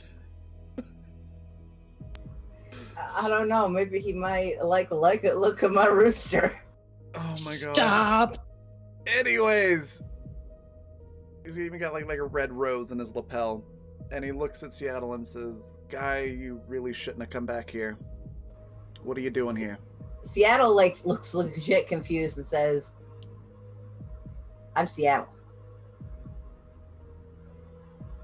Guy's Big dead. Wolf, I'm Chicago. I don't know what that means. Guy Lavoie died a few months ago. Really? Because I could swear I'm staring right at him. No, I'm Seattle. I'm the captain of this group, and if you're going to address them, you're going to address me. And Seattle's like, "That's my captain." Captain.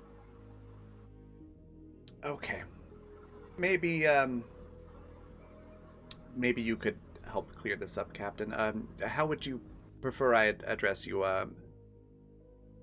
Name, pronouns, that sort of thing. Captain, madam.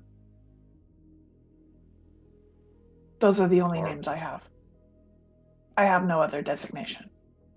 Okay, Madam Captain. Perhaps you could clear this up for me.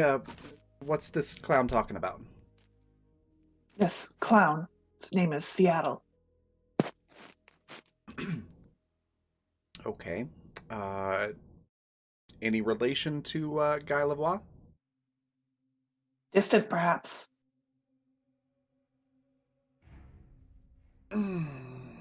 What did he like? Did he hit his head? Too many drugs? There have been no cranial injuries, and as far as I'm aware, Seattle has remained sober the entire time. It was my crewmate. Just cheese. He does eat a lot of cheese. Yeah, you always were a fan of the cheese. All right, what's your story? And he looks at Sparky. Sparky doesn't say anything, but they're trying to size this guy up and see if he's actually in charge or if he's under somebody else. Like, not only kind of see if they recognize him, which is unlikely, but more of a, are you actually in charge here, or are you an underling of some other asshole? Okay. You can roll gut feeling for that. Okay. 21. 21. You definitely get the impression that he doesn't recognize you at all. Well, that's good. That's very promising. And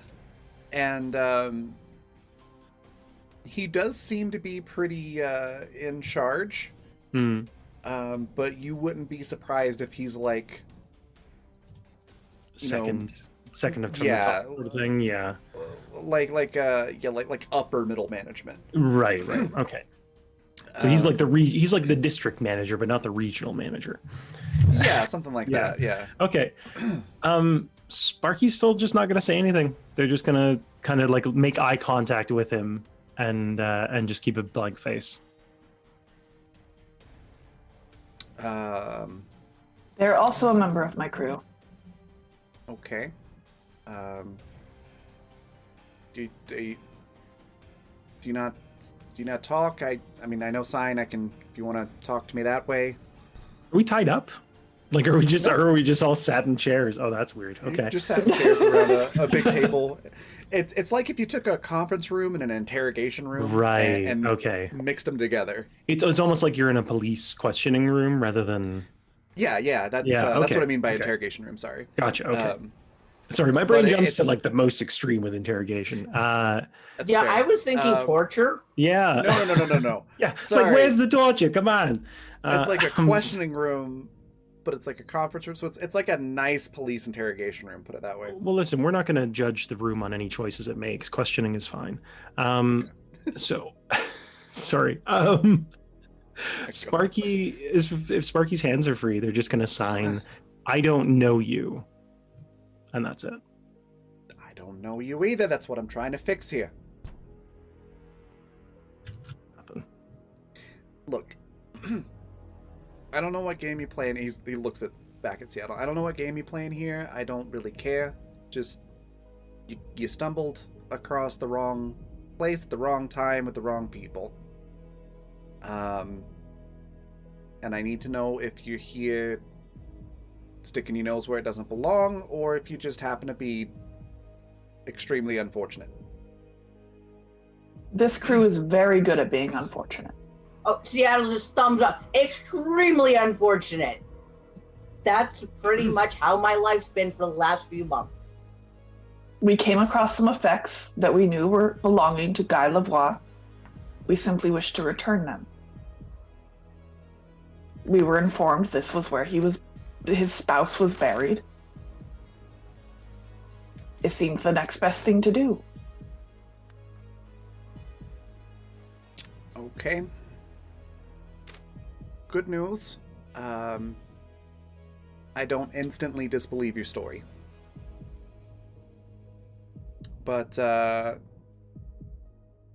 in the effort of being thorough, there with the hair. He's looking at Annie. How may I address you? She blinks like really slowly. It's got the same kind of energy as like inspecting your nails. And kind of like sits up in her chair and crosses her legs. And she's just like, "My name is Annalise." Okay, very nice to meet you, Annalise. My name's Joey, by the way. Short for Joseph. It's nice to meet you. It's a pleasure, What's your story? Joseph. Seattle finally did we sleep together? Is that why you look familiar? What? No. First of 'Cause all, you that look would really be very familiar. inappropriate. First of all, that would be extremely inappropriate. Second of all, Why would it be inappropriate? You're hot. I'm hot. look, I don't know what game you're playing, but just shut up for a minute. What's your story? And he looks back at Annie. She's just like, "I'm a member of this crew. What's your story?" I have a very long and interesting story, which unfortunately we don't have time to go into here. So, all right. It's my opinion that the rest of you have gotten wrapped up in whatever shenanigans this one's into now. He looks at Seattle. Seattle's looking genuinely bewildered that he would be the cause of shenanigans of this sort of caliber, because this is not what he expected his level of shenanigans to be. So he says, "I'll tell you what I'm gonna do. I'm gonna put you three," and he points at Sparky, the captain, and Annie. "I'm gonna put you three in a separate room. Another person's gonna come talk to you for a little bit. Just ask a couple of questions. As long as nothing fishy shows up, we'll get you a nice coffee, a hot chocolate, whatever you want, and we'll escort you out. You can be on your way. And with the understanding that you never saw anything here and you never come back here. He points at Seattle. It's like, I'm gonna have to have a few more questions with. And then, if you convince me that you really have lost your marbles, or your memories or whatever, you can go with them." I will not be leaving without this crewmate. Why you gotta make it difficult? Seattle I think looks it's a very Seattle reasonable. Seattle looks to the captain. There's nothing I can tell him. I don't know anything. I know you don't know anything. That is why I will not be leaving without you. All right, This look. is a small group, Joey. Do you think I can leave with literally 1/4 missing? Look, I'm sure sure he's very important to your crew.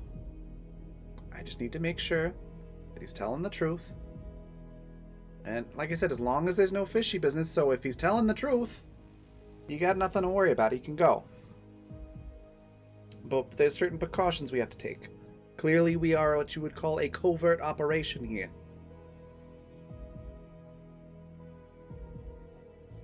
I mean, unless you know a lot of other organizations that operate under a cemetery. Under cemeteries, no. But See? plenty of covert operations. So you should understand. I think I've been very polite. That's and what pleasant. Seattle pauses and is like, why'd you take the flowers that Captain left? She's trying to learn about human burial customs. We needed to inspect them to make sure there wasn't anything, how to put this, no sort of clandestine shenanigans going on with that. Well, you'll put them back, right? They were just flowers, we'll put them back. Same with the other things? Yep, we'll make sure that everything you left gets put in the appropriate places. Thank you. Don't mention it. It's clandestine sunflowers. That would be a new one. Yeah. So it was like, all right. Sounds like a band name. Mm-hmm. Like a ska band name. It would be Definitely. folk ska. It would be folk ska. Oh my god. Anyways, so he looks at Sparky, the captain, and Annie. Says, all right, look, we're gonna go move you to this next room. Can I get you anything? You hungry? You thirsty? You want? We've got drinks, coffee, espresso if you like, hot chocolate. What do you want?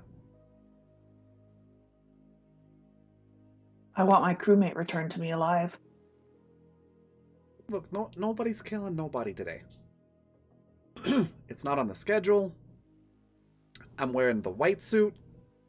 I really would prefer nobody get killed today. So I do not ingest liquids or foods. I do not know Okay. about the other two. that's great. Okay. He gives one last questioning look to Sparky and Annie. Do either of you say anything? No, Sparky does Meh. give Annie a look of get a load of this fucking clown. She answers with the slightest kind of roll of her eyes in Mhm. agreement, but then she's like, nah, nothing for me. Okay. Yeah, He Sparky just kind of stays goes, silent. yeah, and enough with the looks and everything. Just go. And 4 of the guys go to escort Sparky, Captain, and Annie to a room that's just a couple doors down on the same hallway. Do you all follow them? Do you allow yourself to be put into this room? Again, they do all have guns. It's so tempting. Don't tempt me like this. Yeah, if Sparky's not being handled, they would go into the room. No. Just let me Pause. answer the questions. It just feels so wrong. They should be slapping us around or something. Are they handling us at all, or are they not touching us? Nope, they're not touching you. As far as kidnappings or hostage taking type things are concerned, they've been very polite. Good. Captain will You not see- stand for poor manners. Yeah, they seem very polite. A real family operation, you could say. So they escort you into a room which looks similar but a little bit nicer, a little bit smaller. And one of the men in the dark suits looks at you and Just says, all right, someone will be along shortly to ask those questions. If you need anything, just let us know. We'll be right outside. And they all leave and close the door, leaving the three of you alone in the room. What I would like is for everyone to roll hearing.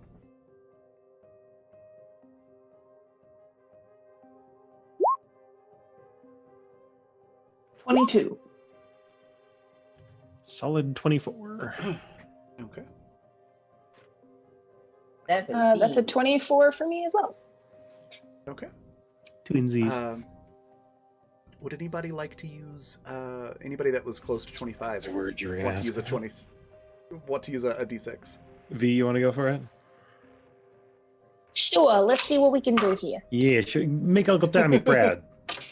That's a 3. Oh. So I got a 27. All right, with a 27, it's very hard to hear, and it's very faint. You can barely make it out. But you hear Joey on the other side of the door talking to somebody. And the other person, it sounds like they say, where do you want me to take this necklace? Or rather, sorry, I scratched that. Reverse the order of what he says. Mr. Lavoie, where do you want to take this necklace? And he says, just see that he gets it. And that's what you hear.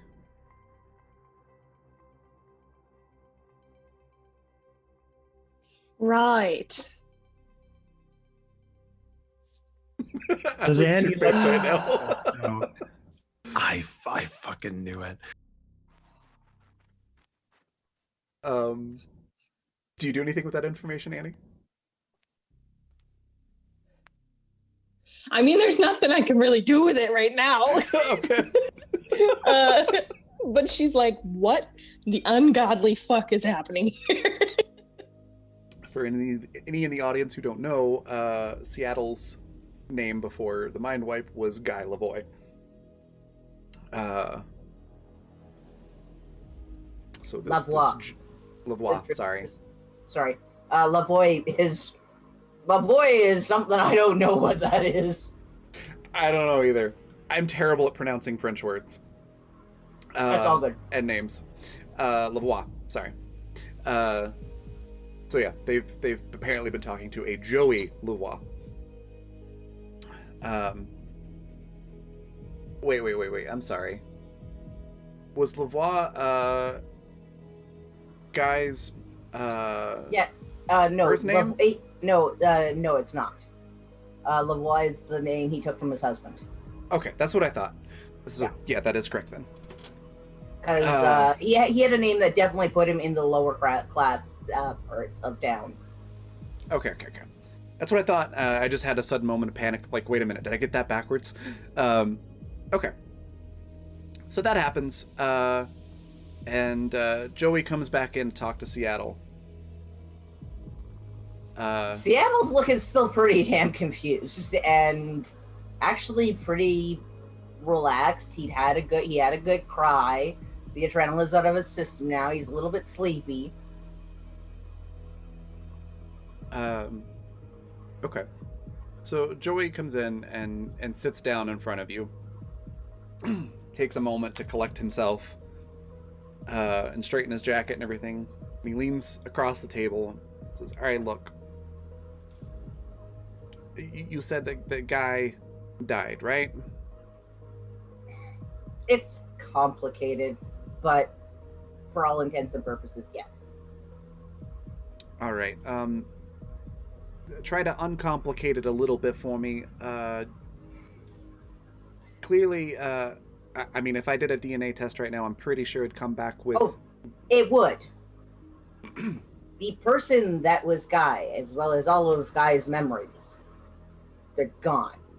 So, well, like some sort of amnesia type thing? There was some sort of error that happened during our cryo sleep a few months back. Some people have gotten back memories and gone and figured things out. The more I figured out about Guy, the more I didn't want to be that person. I see. Okay. I believe you. But listen. So why the heck do I know you? You could say we were once distantly related. But listen, if you have any memories come back of this place, of me, of the family. Wait, why is Guy's husband's grave the main entranceway? Why are you watching that gate grave so closely? Don't worry about it. That's what I'm saying. If you remember anything, you don't remember anything. You got it? Because if you remember so am I supposed to remember something? Oh, dear God. If you remember things, you might also remember having, some bullets in your head. So wait, I had bullets in my head? Oh, dear God, that really fried your brain, didn't it? Look. Clearly. All I know is information I found in the news nets. Clearly, subtlety is no longer your strong point. So let me just put it this way. Wait, I was subtle? Swear to God, I'm gonna shoot him. Listen. Who are you going to shoot? Stop talking. No, I'd like some answers, please. he like gently puts his hands on so yours, little like, answers. Stop talking. If you remember anything, if it's suspected that you know what's going on here, then we will have no choice but to kill you. And I would really prefer that not happen, out of respect for our previous familial relationship to each other. So, what you're gonna do? You're not gonna remember anything, and even if you do, you're not gonna talk about it. And you're going to walk out of here with your crew, and you're not going to come back. You understand? I mean, we were planning on... Well, I kind of wanted to find out why the cartel had their highest assassin kill Guy's husband, but that's other news. Yeah, that's the sort of questions that you probably should not ask around here. Are you sure we didn't sleep together? Because Oh, dear God, no, we did not sleep together. Just end the conversation. We're good. He stands up uncomfortably and like slaps the door, and one of the guards opens it, and he leaves. Meanwhile, in the other room, somebody that looks similar to Joey, but a little bit older, definitely similar facial features, walks in to talk to the rest of you, and is a little bit more quiet, a little less, the word I'm looking for, a little less in your face with their personality. And he sits down and he says, all right, listen, Joey said that there was some sort of memory loss thing with, what are you calling him, Seattle? That's correct. So, doesn't remember anything? Not a thing. None of us do. Okay. It's probably for the best. All right, I'm sufficiently satisfied with your answers, so you're all free to go. Menhir will escort you off the premises. Please do not return. I would really rather not have to kill him, or either of you, or any of you. It would be a shame to see your faces maimed as well. Yeah, with the threats. You're free to go. See ya, hopefully never. And he leaves the room. Hopping back to the ship. Doctor, it's been some time since you've heard from the crew. and Daisy has come back with the triangulation of where this jamming signal is coming from. It's this big statue in the middle of the cemetery. Mm-hmm. What would you like to do with this information? I promise I was going to do this before any of the other stuff happened. So the doctor would like to I'm not send worried about Seth it. to go, like, I mean, in the dark, so, like, wait till nighttime, but, like, Seth needs to go and, like, take care of the statue. Okay. So, I mean, the crew might be back before then, I don't know. All of this probably takes about an hour. All the conversations, the interrogation, and being let out of the cemetery. So would the doctor spring into action within an hour of finding out that they were missing? No. I mean, I don't know. It depends if the doctor felt like they were being watched at the cemetery. Oh yeah, you definitely got the impression that you were being surveilled while you were there at the gravesite. Yeah, so the doctor wouldn't spring into action. Okay. In that case, we'll hop back over to the rest of the crew real quick. After all that happens, you're basically led through another long tunnel, and you're let out behind a coffee shop, like sort of like a back alley.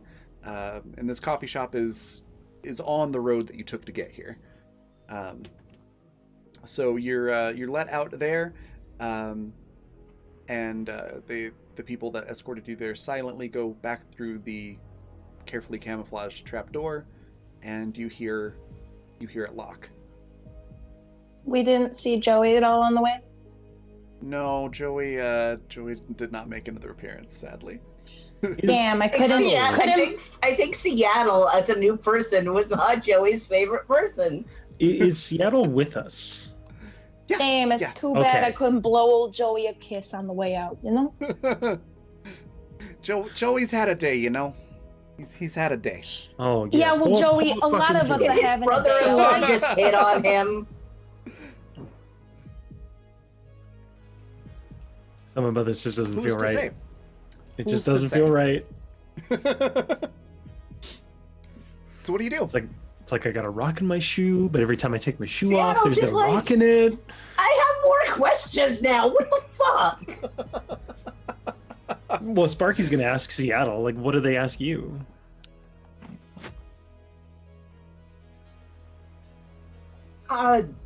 Well, if I actually remembered, and if I did, but they believe that I didn't remember things.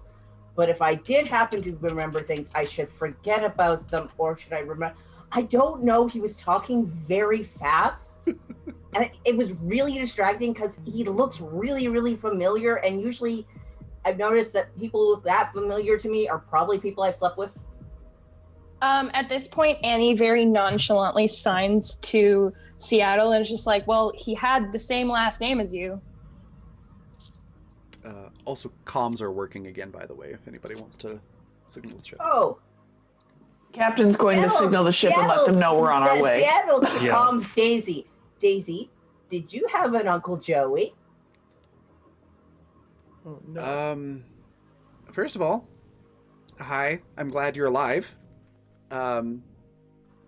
We're going to talk about the fact that we couldn't get in touch with any of you for a while. We're on our way back. Did you Good. have an Uncle Joey? Yes. He's the uncle we didn't talk about. Why do you ask? She talk on the ship.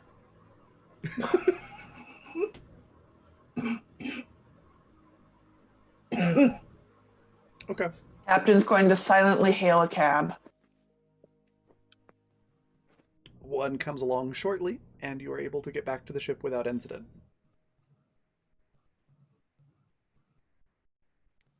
Captain's going to walk to the bridge. Is somebody sitting in her chair? Liam. Liam sitting in the chair, like legs crossed, propped up on the side of the console. She's just gonna walk in and just. Oh, hey.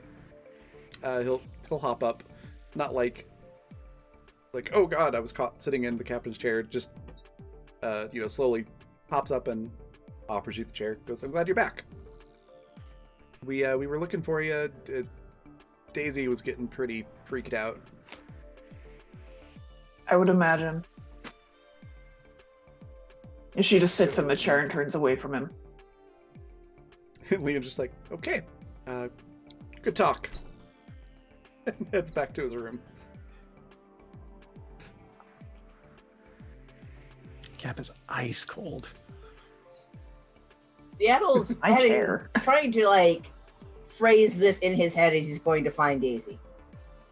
Oh, Daisy's on the bridge. Hands on hips, staring at the entrance to the bridge, waiting for you. Yeah, and it's like it just gets there, just come up. No, we're talking elsewhere.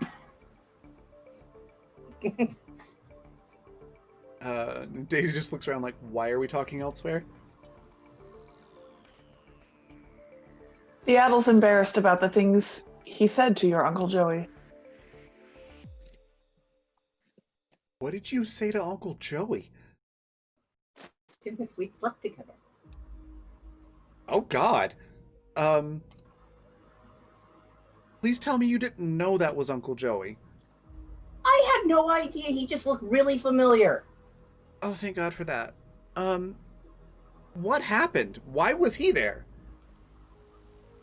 Apparently, your Uncle Joey runs a secret mafia under the city that has an entranceway at your other father's gravesite. Oh, that's probably why we weren't supposed to talk about him. But I don't think he was in charge. Okay, wait, backing up. Why couldn't we get in a hold of you? There's some kind of comms blocking. They set up a comms blocker for the area. Pretty standard stuff. Right, that's the thing I found. I know where it is if we need to get rid of it for some reason. We already have the cartel after us. Can we not have this family after us too? What? These armed gentlemen were nice enough to let us go without incident. We are going to leave and keep it that way. Okay, I'm really confused. But I'm glad you're all back and that you got answers? Questions? Both?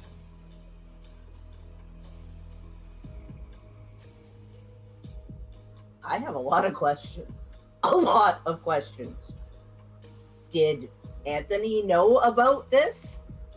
Was he involved? Is that why there's an entrance underneath his grave? Why are they monitoring his grave? Why are they using it as an entrance point? I don't know. That kind of... I'm kind of not okay with that. What the hell did I used to do?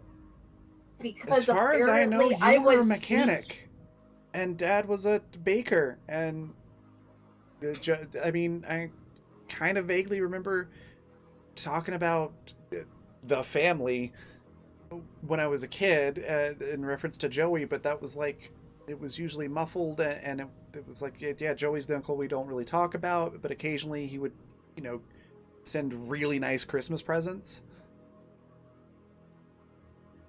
I don't know. Raven, not to interrupt, Yeah. but meta question. When Annie overheard Joey, talking about, or someone talking to Joey about what to do with the necklace, Mhm. was that necklace returned to Seattle? It was not.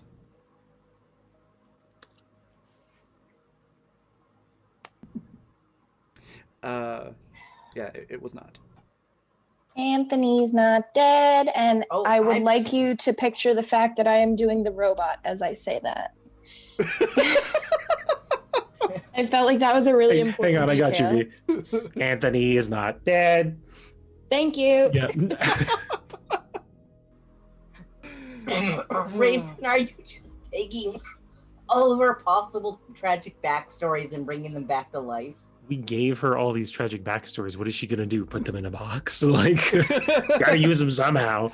So Yeah, true. So Seattle knows that he doesn't have his necklace. Is that right? With the Well, rings? Seattle was reassured that they would be returned to where they're supposed to be. Ah, okay. Yeah, it would be taken to the appropriate places, is what was said.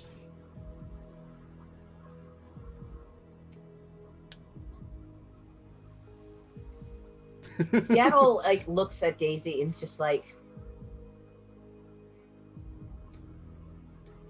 I don't really get a say in this.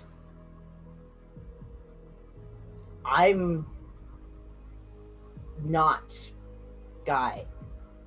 I'm someone new to all of this. But this does affect you. And whatever you choose, I will back you 100%. I mean, I appreciate that.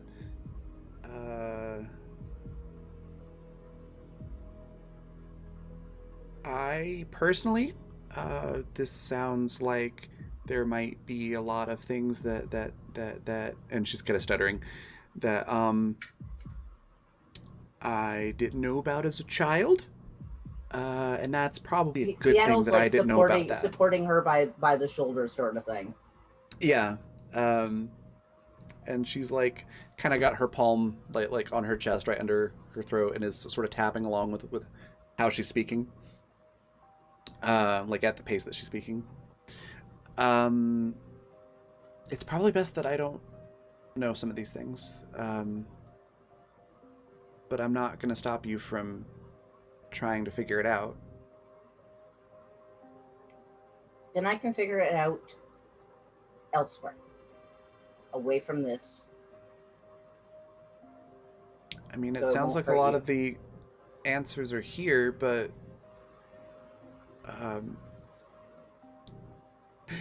did Sparky or somebody actually say, can we not get piss off this crime family?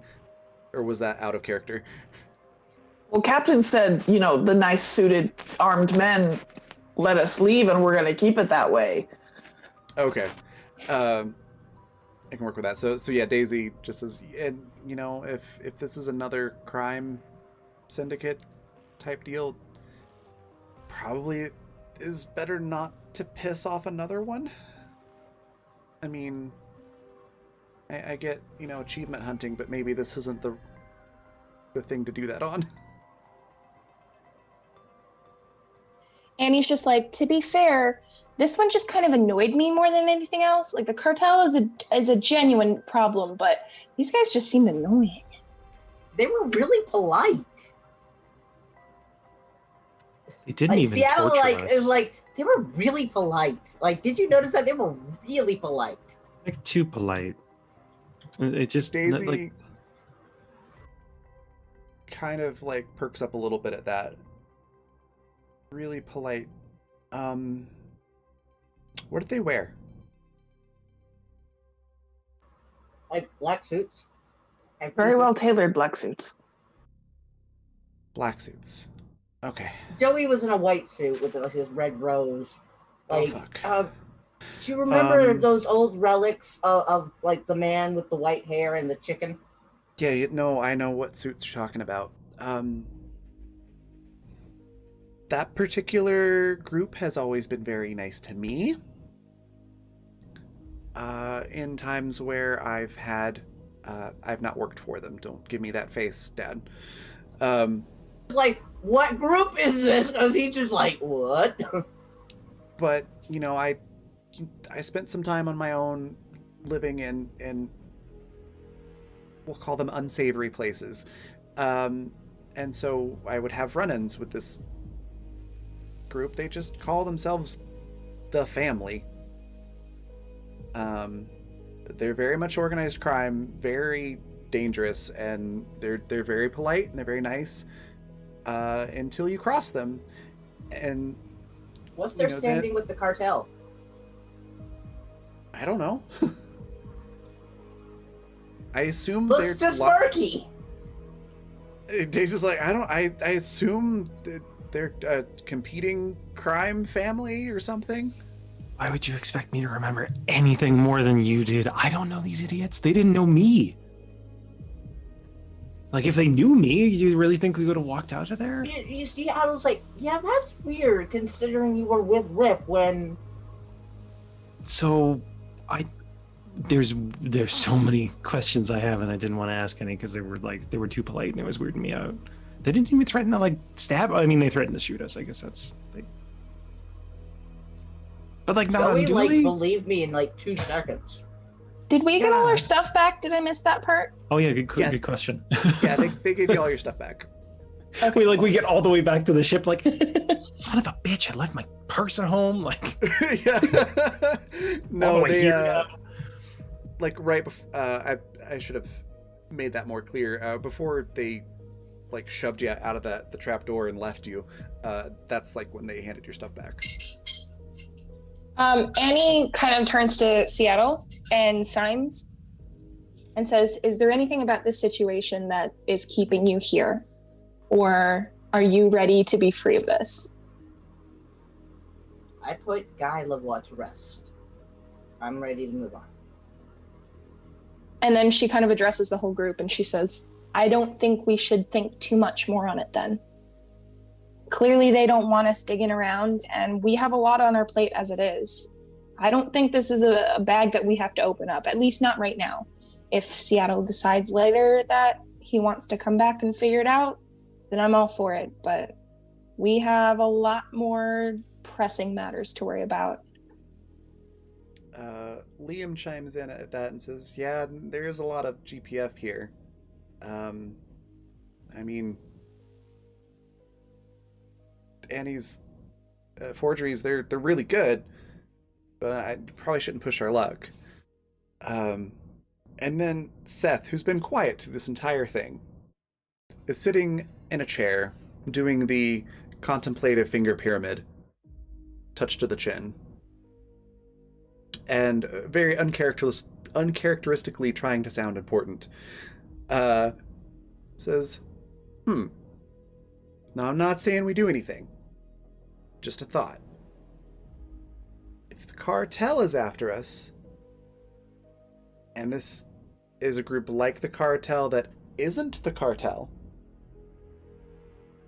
maybe it could be an enemy of my enemy is my friend sort of thing." Seattle looks like, oh no, they did not like me. They really didn't like me. And they made it very clear that they want us to forget them. Otherwise, I would go leave a gift basket on the grave. Yeah, also, I don't think that Joey guy could handle Rip, like, And to any extent. as Seattle stopped, they didn't know we have Daisy. And Annie did they kind know of that the gives car- a side eye to Seth, like, "Child." Did they know that you're like we're enemies with the cartel? Well, I told them that. Did they know that the cartel assassin Riff, murdered Anthony? And Joey just started screaming, "Those are questions that we do not ask, Seattle." Oh, okay. It's just a thought. I'm not saying like we go like ask him out to dinner right now or anything. I'm just saying maybe keep that in our pocket. Oh, I could ask them out for dinner. Yeah, I think if anything, they owe me dinner. Captain's that going to exact audibly same sigh moment- and start up the ship. Okay. At that exact Sorry, same go moment, Seth side eyes Annie and Daisy side eyes Seattle. Like A same side-eye expression, standoff. same time. Love that. Sparky does, because I think this is something Sparky would note, because Sparky kind of keeps an eye on people. Sparky looks at Seattle and it's like, where's your thing? You're always wearing a Left it at the chain. grave. It belonged to Seattle and Anthony. It belonged to Guy and Anthony. It was their Oh, wedding okay. rings. I left it there so they could still eat together.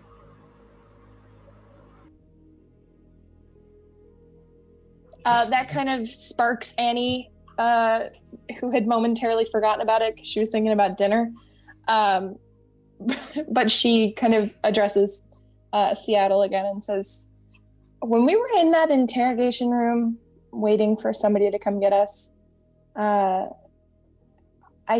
overheard Joey talking to someone in the hallway. And from what I could make out, they were talking about the necklace. And then the guy kind of asked Joey about it, and he said, what was it that he said again? I can't even remember. My memory's gone. It's in Zoom chat. I believe anyway. That's what I remember him saying. Yeah. The guy said, Mr. Say the last name again for me. Hannelore? Revoir. What are you doing? Like au revoir. Thank you. That Yeah, actually you're welcome. helps. So, Mr. Lavoie, what should Bring I it do here. with this? And Joey's voice responded, give it to him. Yeah. Okay, so that's what she relays.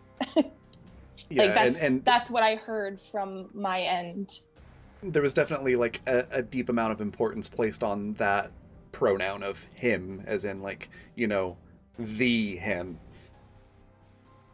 Annie dramatically emphasizes the word him. Seattle's like, no, Joey said that they would make sure that they go back to where they need to be for Anthony. Okay. But So probably they were pretty adamant about giving it to a person. Did you not hear my dramatic emphasis of the word him? That's exactly what I heard. Just want you to know. I'm Seattle looks to Daisy at this point because Seattle's just like, oh, I've had a lot of emotions today.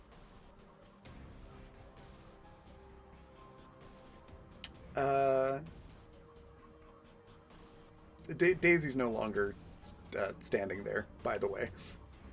Where is Daisy? You don't know. Seattle's going to just leave the room and go looking for Daisy. Sparky's gonna try and raise Daisy on comms. I don't think you should. He's gone. Okay. At this point, Annie, in her mind, is pretty sure that this is a case of Anthony not being dead. She is absolutely the conspiracy theorist that I am. Mm-hmm. And she is putting two and two together in her brain, and she's not going to say it to Seattle because, there's no proof, and she doesn't want to do that. But in her mind, she's like, ooh. One does not push the teetering man off the cliff. You let him figure that out for himself. I think Sparky's gonna look over to the doctor, finally realizing, like, oh, the doctor's here too. But just the sense of like everything going on, like, oh shit, right? There's other people that weren't captured. Like, was everything okay with the ship while we were gone? What happened? Yes, everything was okay with the ship.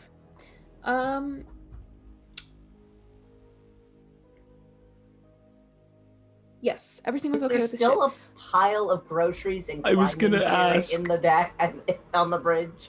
Yes, there is. Sparky's gonna look over at like the rope and all the climbing gear and everything, look back at the doctor, and just kind of do like a.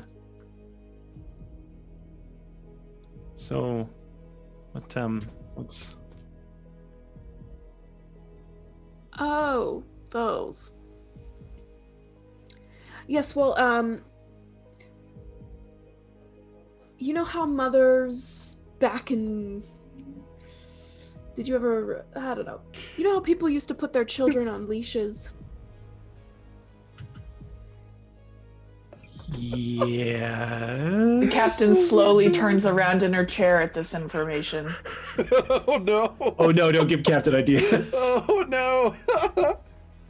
Basically, when you all went missing and we were trying to figure out how to find you, but also work around Daisy's trauma. We needed a leash. Sparky's just gonna nod, like, no, that checks out. Weird, but I get it. Why were you going to put my daughter on a leash? You're not in the room anymore. Yeah, you're gone. I know, I just had to say that. Humans put other humans on leashes? That's a that's a mixed bag question. Yeah. I'm gonna reach into this bag, and I don't know if it's scorpions or Skittles, and I don't know if I want to find out which one. Just look it up, Cap. Or don't. God, that's Or worse. don't.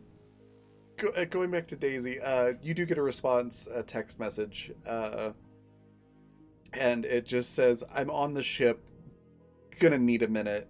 Frog emoji, and then like the smiley face emoji where it's just like the one tear. All right, Seattle's gonna give her space and gonna go and.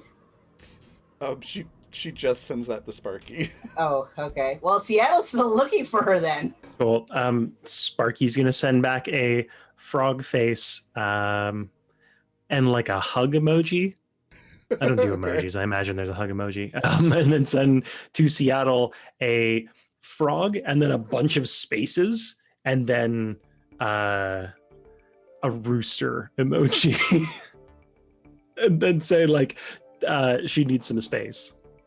That was to say that oddly makes sense. Yeah.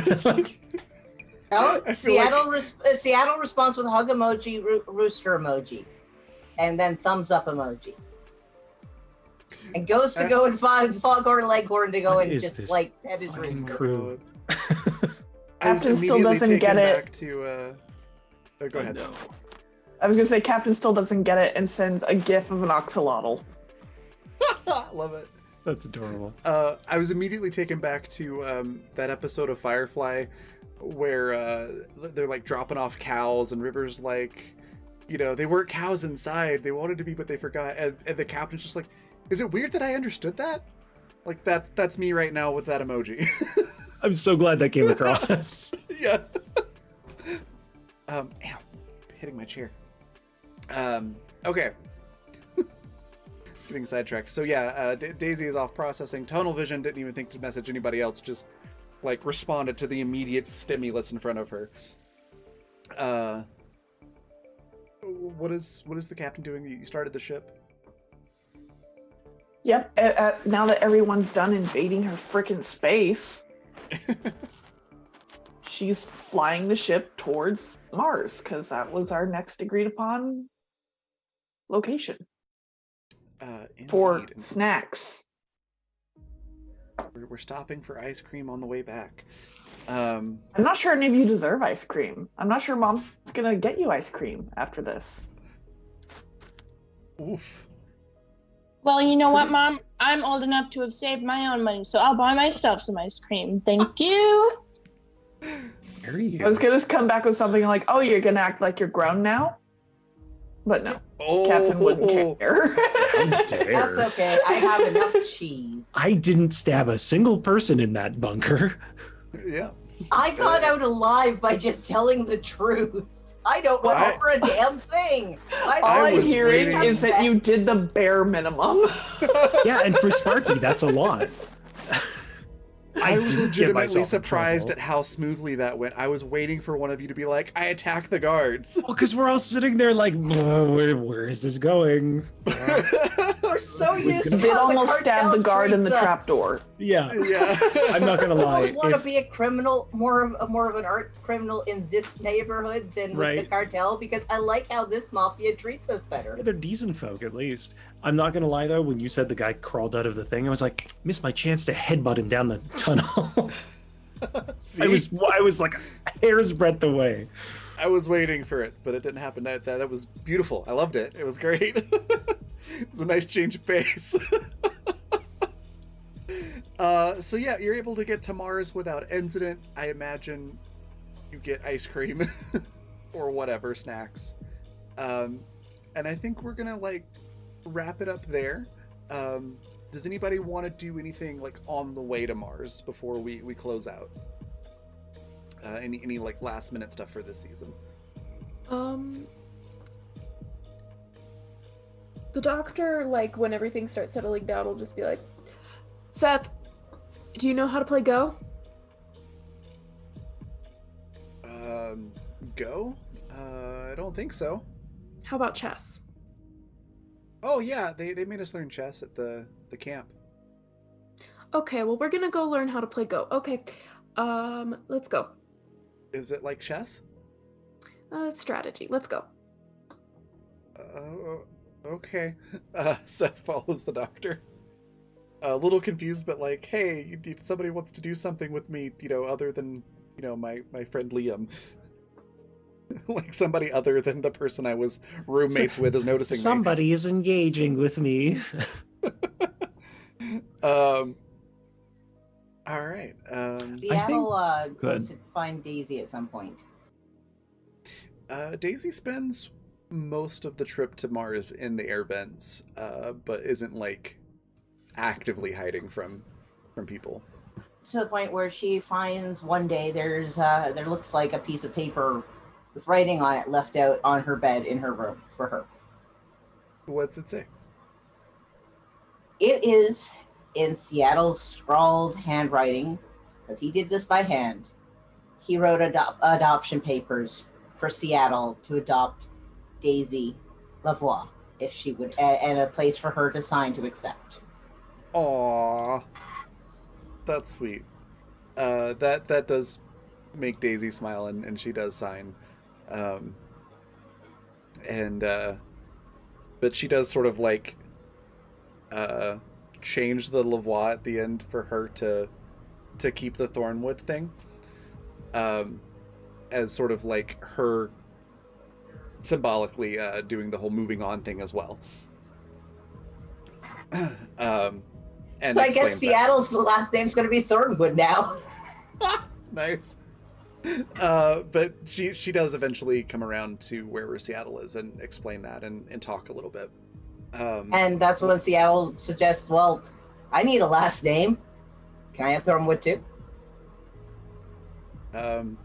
She just kind of chuckles and is like, sure. I mean, it's my hacker name, but it just sort of fits, so I stuck with it. Cool. Then I get to be related to the universe's coolest hacker. That brings about a very like, oh moment, and tears and hugs and all that good stuff. Oh yeah, they're crying while eating cheese omelets or something. Yeah. I think Sparky would seek Annie out. Oh, sorry. Did you have something, Lisa? No, go ahead. Okay. Sparky would seek Annie out because Sparky's getting the feeling that they're not the only one who's got some conspiracy theories to like air out. And they're pretty sure no one else on the ship's going to buy it. So yeah, Sparky kind of to like smooth things over with how things have gone lately. Sparky kind of, makes like a meal for the two of them and wants to like sit down and hash out everything that's gone on. Like, okay, let's compare notes. Like, what the fuck was this about? See, there you go, Annie. Somebody's buying you dinner first. There you go. I feel like Annie and Sparky are to a degree kind of like Shane and Ryan from BuzzFeed Unsolved, where yes. Sparky is Ryan, absolutely, and Annie is Shane. Yeah, 100%. But she's not as like adamantly against the things that Sparky says. She just doesn't jump into it as quickly. Yeah. Yeah. And you know what? When she jumps Shane in, it's so all in and you can't stop her. Mm-hmm. Yeah. I've connected the two lines. You haven't connected shit. I've connected them. That's absolutely Annie. That's totally it. Annie is probably in her own quarters. Okay, yeah. Sparky just kind of like over the journey, like seeks Annie out more than most of the crew, just to kind of like clearly to smooth things over, but also to kind of sort things out because there's a lot that's been left unsaid both in the crew and out. Mm-hmm. Annie absolutely does buy into the conspiracy that something is going on. You know what I'm talking about. She tries to be like calm and cool and collected about it because Mhm. obviously she doesn't want to throw herself into Yeah, complete conspiracy at this point. I'm in the lake and I'm like, come on, the water's great. And you're like, no, I don't know, hang on. Like, There might be leeches in there, buddy. I don't know. Yeah, but no, absolutely. She does play along, and it does seem as if she's on the same kind of direction. okay, So yeah. cool. Okay. Captain's going to check on her tomato plant. And it It's actually doing- has tomatoes now. Yeah, I was gonna say it's doing wonderfully. It's got some green tomatoes, a couple of red ones that are ripe and edible. I mean, the green ones She's are gonna extremely cut off edible the too if red you fry them. ones. She's gonna cut off the red ones and like in a basket, but then she looks around and she doesn't really know what to do with them. Oh, She can't eat them, so she walks over to the mess hall and just kind of puts them on a table there. that's really sweet. Seattle back is to the like, oh bridge. boy, fresh tomatoes, and just grabs one and eats it like an apple. And Captain stares at him and says, "Is that how you eat tomatoes?" It's literally the only way to eat Yeah. tomatoes. Anyone else who says so is wrong. I was like, yeah, it's the best way to eat them. Oddly Get the enough, most flavor. Liam is sitting at the table, looks at the captain's like, "Oh, what you got there? Tomatoes? That's cool." And then watches Seattle eat it like an apple, and just gives you the most horrified look, like, "What are you doing?" That's my boy. That is my boy. Thank you, See, Liam. it's the best way to eat them. You get the full palate sensation. Is this what we come to blows over? Is it how How we we eat eat tomatoes? It was like, Tomatoes are guys, you get to lick disgusting. the juice off your fingers. Full We're gonna have stop, words. Jay. Full We're gonna have stop. words. Tomatoes are disgusting. We'll discuss Tomatoes this are afterwards. delicious. I Oh, love fresh off the tomatoes. vines, and you just eat the whole thing, and it just juice everywhere. We're such a I mean- French crew. Tomatoes and cheese. Start calling Raven. So Liam, this is, that's how you eat it if you're a caveman. He's like pushes Are you over a calling plate, me a caveman? and how you eat tomatoes, yeah? And he like pushes over a Seattle plate. reaches over, grabs another tomato, leans in towards Liam. Like, he's got a beard going now too, so there's just tomato juice. Liam's just like staring you dead in the eyes, and it's like, "Did you ask the captain if it was okay to eat her tomatoes?" Captain knows food in the mess hall is a free for all. Please don't use my tomatoes to make some sort of weird statement. No, they're very delicious, Captain. I'm very much enjoying this. Good. And Seattle does like straighten back up and actually like tidy up and eat the rest of the tomato. Liam grabs one of them and just starts like slicing it into medallions with a fork and a knife on a plate. This is shakes his Seattle's head. face as he does that.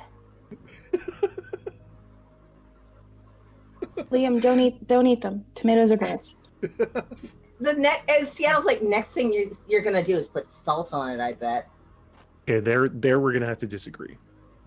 I like it with salt. I was gonna say mayonnaise and fresh cracked pepper, but that I would was be gonna say, inserting oh. way too much of myself into the Oh. character. Oh no, Liam I just dare eats it you like to that. do it just to horrify the fuck out of Seattle. No, that's not Liam. Liam does eat it, and in respect to Vanessa, I will just say that it's something that he acquired a taste for at the camp because they didn't give them a lot of food options. Fair Seattle's enough. just looking, it's like, where would you ever need to eat a tomato with a fork? Civilized places? Obviously not the good places. And a little bit of I Liam's- need to talk to your not a lot. sister about your behavior. Not a lot, but a little bit of Liam's like more refined upbringing kind of shows itself there. Anyways, anything else before we wrap up and I do the fun little what happens as the camera pans away thing? I think go ahead. Sorry. Just get it over with. There is one last thing Sparky would be doing. Okay. Sparky would be looking up things about Mars that are not easily found, if you catch my drift. I think you know where I'm going. I think so. I hope so. I'd like to do either an education or something, just kind of scouring the net for... I'll private message it to you, but it's something that wouldn't be common knowledge. Okay. Go ahead and make the... if you're trying to do that, then it would be tech engineering, because you're probably going to have to break into a couple places to get the information. And... okay. Yeah, definitely. That. Are you sure you want to do that alone? I think Sparky would have asked Annie for help, but wouldn't tell her what they're looking up. Okay. And if Annie wouldn't go for it, then they'd ask Daisy. Oh, Annie would absolutely go for it. She Okay. wants to know what's going on. Of course you do. I'm like, listen, I'll tell you, but you gotta Especially, help. Annie's just glad that Sparky asked before searching up a bunch of random That's shit on the internet.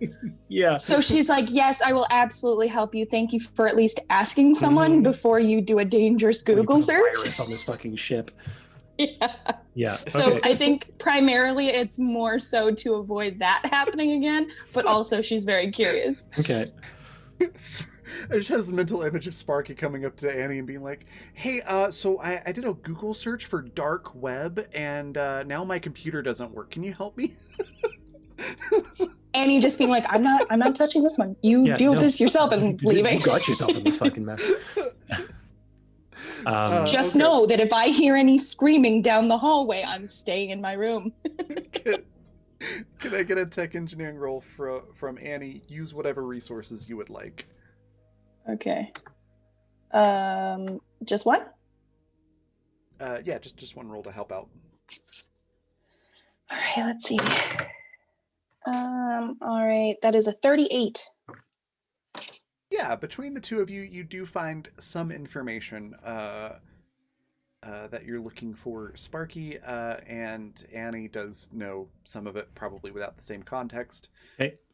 Which I will share with you all later, since it's being done privately for the moment. Mm-hmm. And we'll probably dig into that more next season. Probably like right out of the gate next season.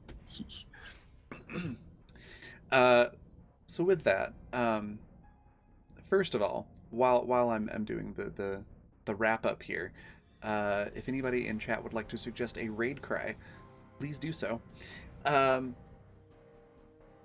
as Sparky and Annie are working on looking up information, and Seattle and Liam are having a philosophical difference of opinion, the doctor is... And then Seattle ends up like recruiting Liam to like make proper mozzarella with him, so they can like compare how it's better served.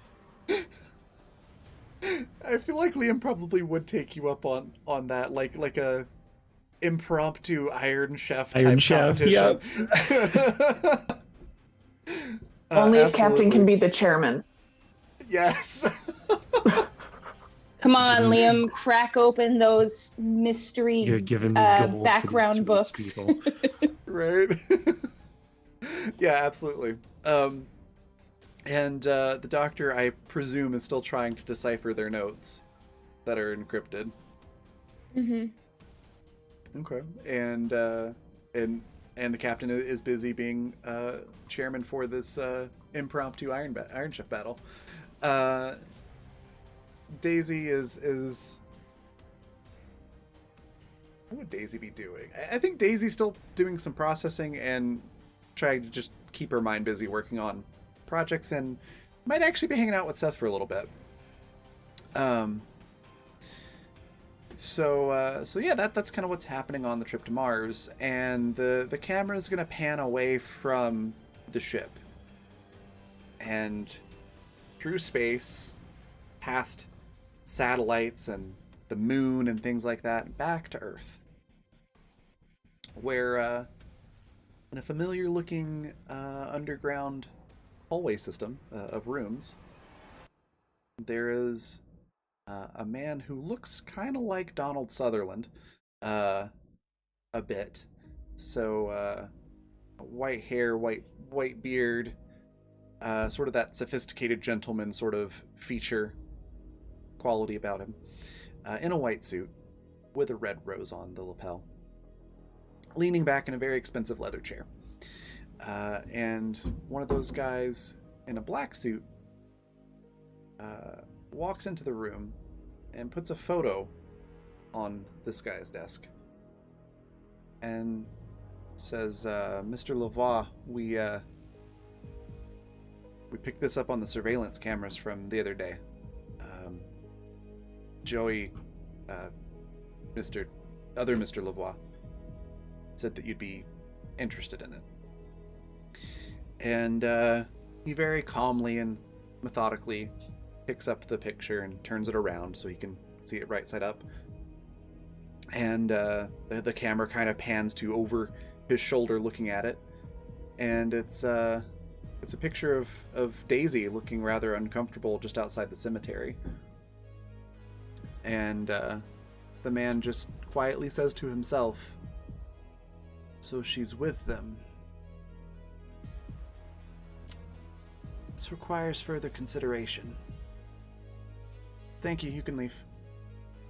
And we fade to credits as we just see him staring at this picture in contemplation. But where did the rings go? Oh, they're Mr. also on the Frodo, desk. where are the rings? The necklace is also on the desk. So that's where we're gonna wrap up season 2 of Animus Absentis, and we're gonna go into season 3 in January, taking a break for the holidays. So we'll be back January 9th will be the next episode.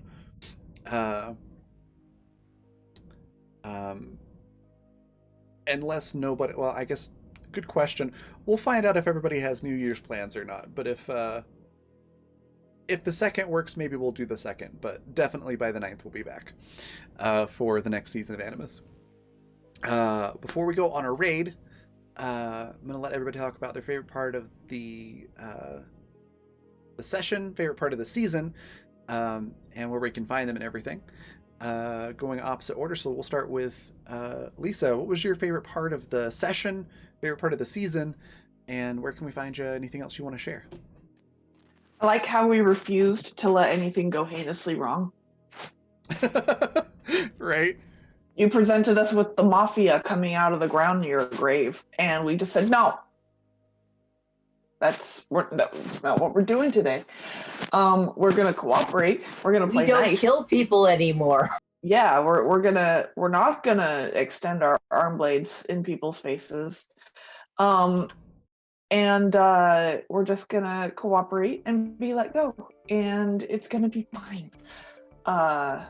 So yeah. And you can find me when season 2 starts.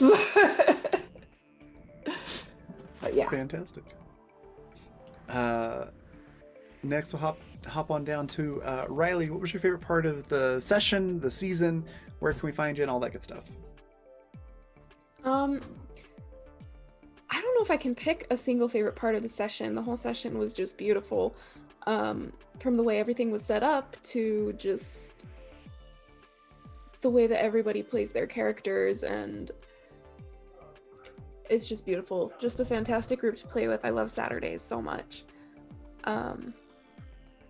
But yeah, you can find me next season for Exodus as well as Animus again. And in between then, you can find me on my own Twitch channel, which is the Arieli, and also everywhere online at Arieli Knits. But yeah.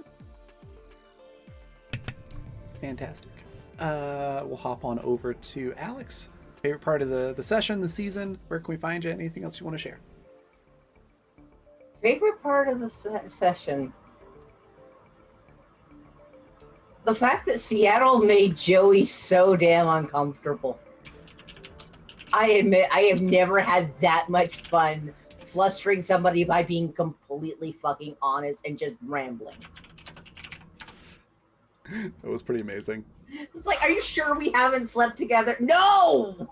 It's like, the worst part is like Seattle's like, yeah, I'd probably still sleep with him. He's pretty hot. It's like, I have great. no familial relationships with this dude. Also, Seattle, like, apparently is so different from Guy at this point. It's true. And it's been, oh god, it's been such an interesting, because, like, the first season, we were just kind of figuring out the bases of our characters. Season 2, we all really just got to build on those bases and, like, really have our characters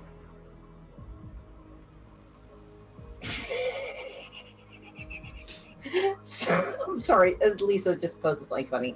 God, I've lost my train of thought. It's just watching everybody kind of like build into place and stuff, and like watching the captain like with her fascination with plants and the fact that she is trying so hard to connect to growing and living things and understand them and understand why she is like, why will I kill everybody if they harm my idiots? You harm my idiots, I will kill you. It's like, they're mine. It's like she's gotten so adorably like possessive of the crew, like to the point it's no longer a, why did you all vote to make me captain if none of you are going to listen to me anyway, to, no, you can't take my crew, fuck you. And like watching Riley do all the stuff with the doctor this season has just been like, as I said on break to Riley, I thought I was a pretty good level of like MacGyvering bullshit in tabletop, but holy fucking shit, Riley has me beat when it comes to MacGyvered bullshit. Oops. Because I had like absolutely no idea where the hardware store and the rope and stuff were going, but I knew it was going to be hilarious when we got there. And it was, because now the captain has looked at people, humans on leashes. She regrets everything. Oh, goodness. Yep. Yep. And then watching Sparky come into their own, like going from being fucking ready to like bite as soon as they were touched to like being actively confident and like standing up for themselves and saying when they're saying, no, I'm done. I can't do this by myself. You need to step up and do shit. And like, also like the friendship between Sparky and Seattle, and like just getting like deeper and deeper to the point where they're just like, they went from being the two dumbasses to, oh no, those two dumbasses are best friends. Yeah. And then Vanessa with fucking Annie, especially Annie having Liam this season, so much to bounce off of and like to show kind of how Liam expects her to act versus how she acts necessarily. A chihuahua of motivation, yeah. Jay is now Sparky is now a chihuahua with motivation. Chihuahua got some guard dog training. Oh goodness. And then watching Daisy too, and like Liam and Seth and stuff. Like the fact that Seth like is this little wallflower who sometimes is like, hey, by the way, I actually know some shit. Yeah. Also, Seth mentioning something about his dad. Who is Seth's dad? It's a great question that hasn't been answered. I think we should be asking Seth, so where's your family so we can give you back to them? Listen, kid, are you microchipped or something? Can we just send you back? It's like, it's You all got a good serial stuff. Like, number if you somewhere want to on you? stay with us, we get it. We're pretty darn awesome. Yeah, it's a good question. Something It's just you'll have been to, so many questions raised, so many questions. That was one fucking hell of a finale. I can't believe we actually did that so smoothly. I was just like, okay, so when's Raven gonna backstab us? Wait, Raven's not backstabbing. These are so polite mafia. I like this mafia. They're so polite. They ask your pronouns. Oh, They wait, speak wait, in sign language. wait until they cross you, or until you cross them rather. Then you won't Then like them so then much. we better not cross Well, them. that'll be fine though, because that we're used to. Yeah, see, I'm used to them trying to stab me and kill me and torture me and shit. That's expected. But what if Captain makes friends with them? Well, then they will that's very also regretfully expected kill at this you. point. It was so interesting just to watch, and you did such a great job, Raven, holy shit, in playing a character who was genuinely expecting one thing and then having someone else. It was very obvious in how you were playing Joey, how he was looking at this person who looks exactly like Guy Lavoie, who is not a Guy Lavoie, Yeah. I who is appreciate somebody that. completely different than Guy Lavoie. That must have been kind of freaky for Joey. Oh, you have no idea. Especially when you're like, did we sleep together? Like, oh God, no.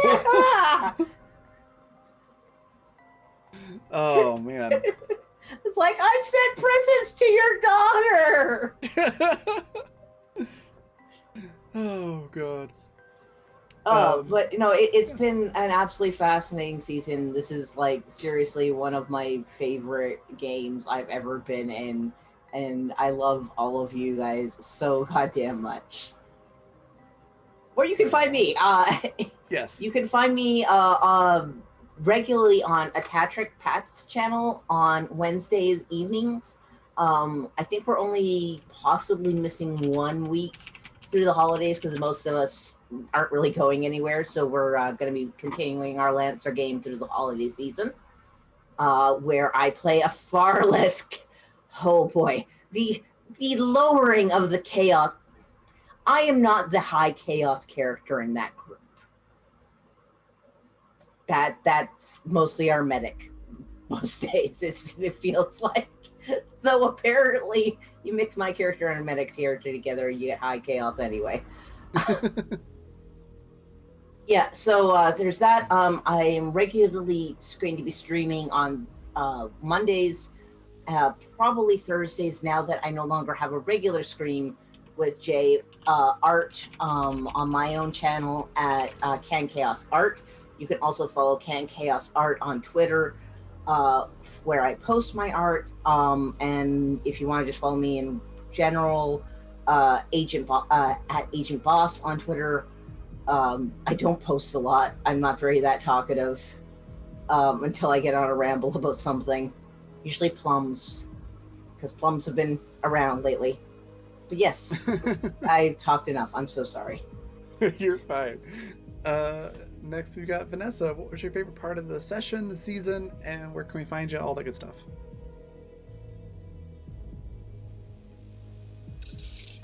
My favorite part of the session, there's always an infinite amount of good parts to choose from. Every episode is just never a dull moment with this crew. Oh my goodness, I can't. Just the whole Shane and Ryan, BuzzFeed, Annie and Sparky, love that. They have quickly become one of my favorite duos of anybody on the crew, and it was just such a natural progression where at the start they really had no interaction at all, and then suddenly something occurred where they were like, hey, wait a second, we're actually a pretty good team, which was phenomenal to see. It was really, really interesting, the back and forth that we got to see with them doing the heist and things like that. I always love those. But yeah, just the like Lisa said, the very ease with which we were like, you know what, today we're not doing that. We're not we're not dying today. Nobody's dying. We're not putting that bad juju out there. Everything's It's not fine. on the schedule. I'm wearing the white It's suit. not on the schedule. Nobody's dying today. Nobody is getting any dirt on this white suit. That's it. We're going back to the fucking ship, all right? No ifs, ands, or buts. That's what we're doing today. But in terms of the whole season so far, like I said, never a dull moment.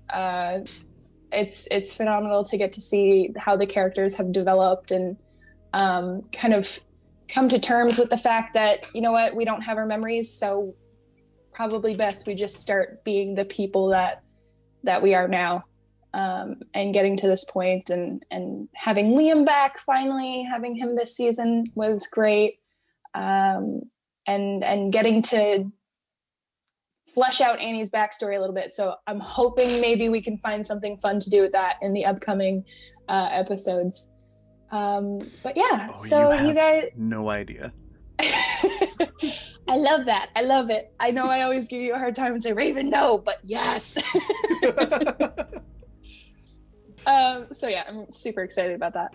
But as for where you can find me, I will be back next season, obviously, for more Animus. I wouldn't miss it for the world. But I will also be back GMing Exodus as well. And then in another campaign that Raven's running, which I'm super excited about and perhaps have talked her ear off about consistently every day for the past 300 days. It's fine. I'm sorry. I'm just excited, okay? I've been happy to talk about it. I'm so excited too. But I'm actually working on art for that now, which I will post to my coffee page. So you can check out my artwork on my art Twitter, which is @PepperoDraws, and that's Peppero like the candy, as well as my coffee page, which is coffee.com/PepperoPrincess. So I have a little bit of Animus art up there, more in the works that I have been putting off for a very long time that I should finish. And then the upcoming stuff as well will be posted there. So if you'd like to see it, I can't wait to see your take on Liam. And Seth. Yeah, I do have to draw them. I've put it off way too long, and I have a very good picture in my mind of what Liam looks like.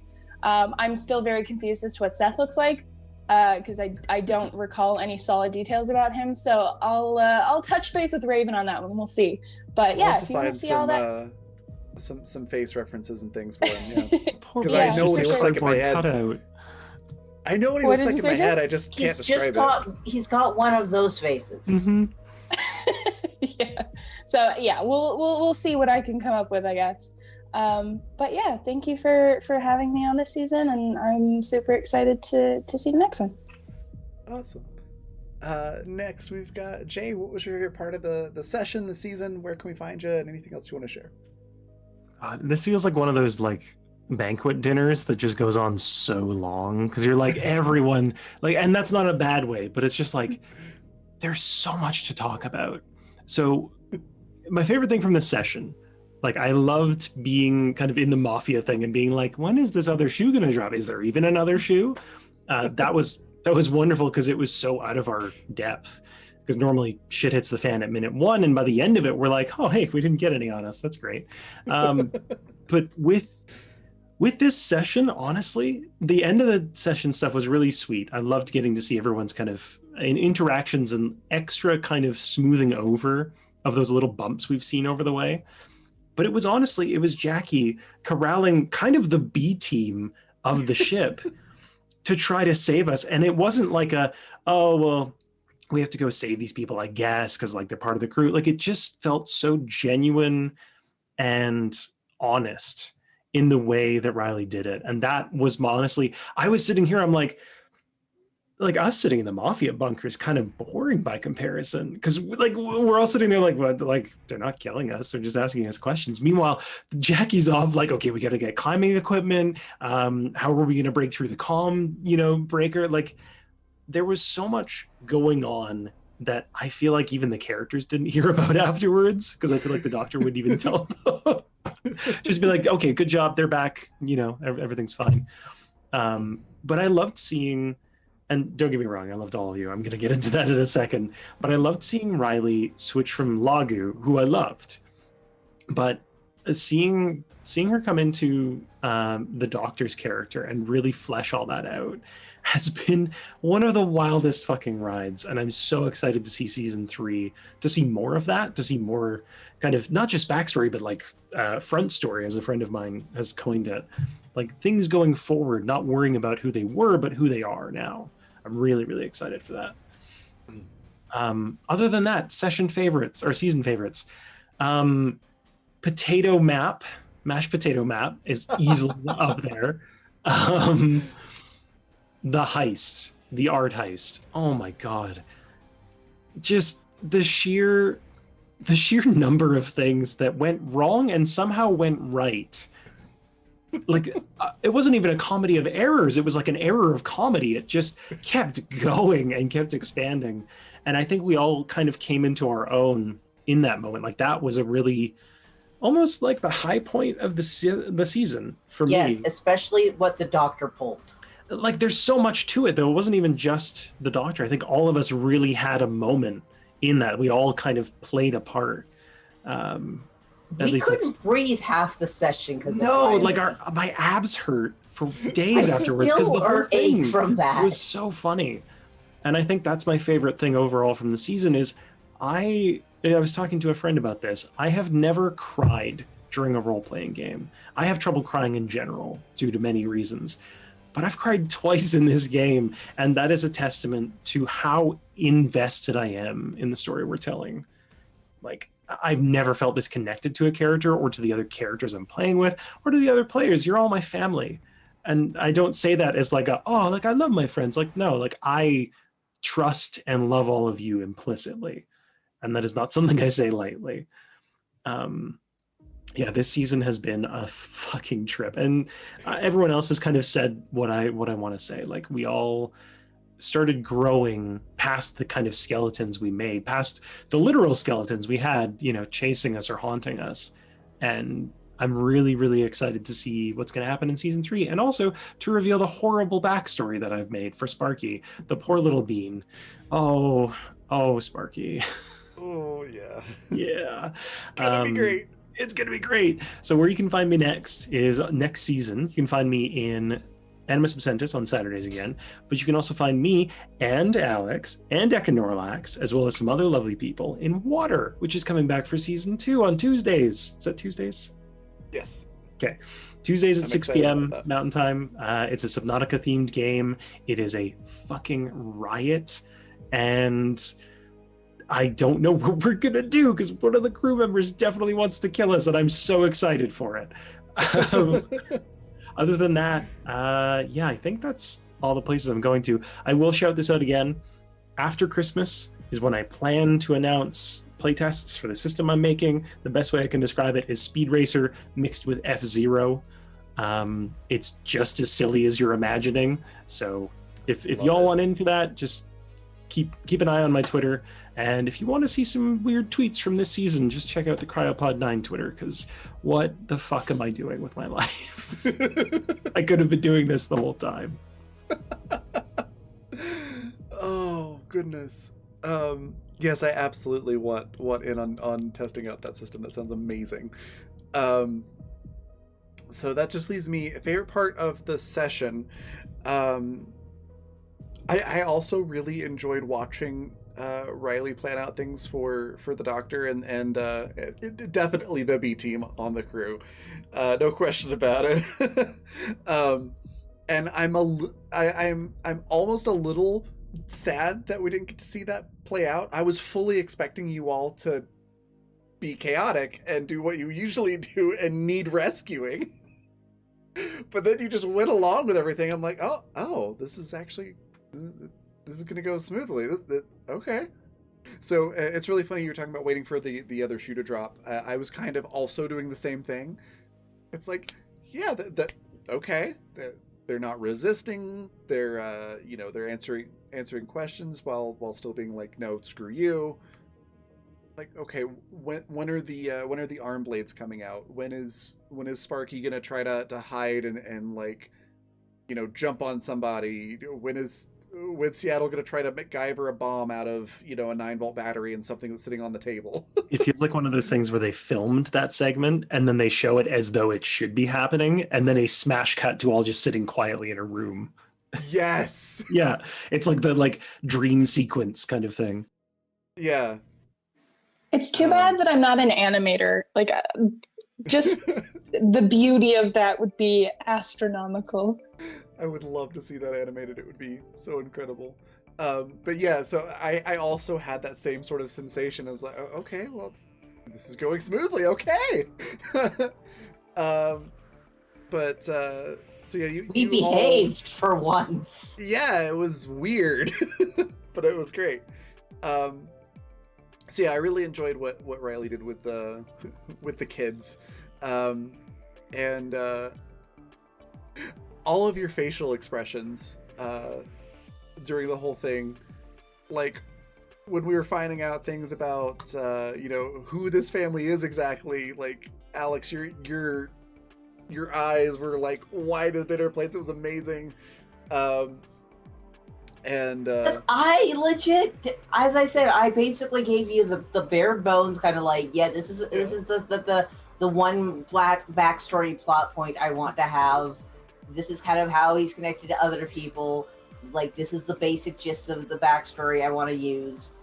Do with it as you will, and I'm loving finding out about it. It's just so fucking. It's also just been so fascinating to like find out about it and then find out how unsuited Seattle is for that. Yeah. I also really enjoyed, like, when we first started, you were like, Ray, I'm gonna make you cry, Ray, I'm gonna make you cry, and I'm just like, in the back of my head, I'm just like, I don't think you're gonna have time while I'm blowing your mind with what's about to happen. So I was like, oh, I want to say something, but I can't say anything because we're not there yet.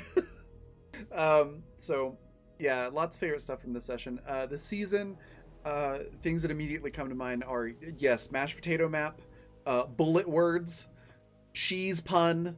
The heist was also pretty amazing.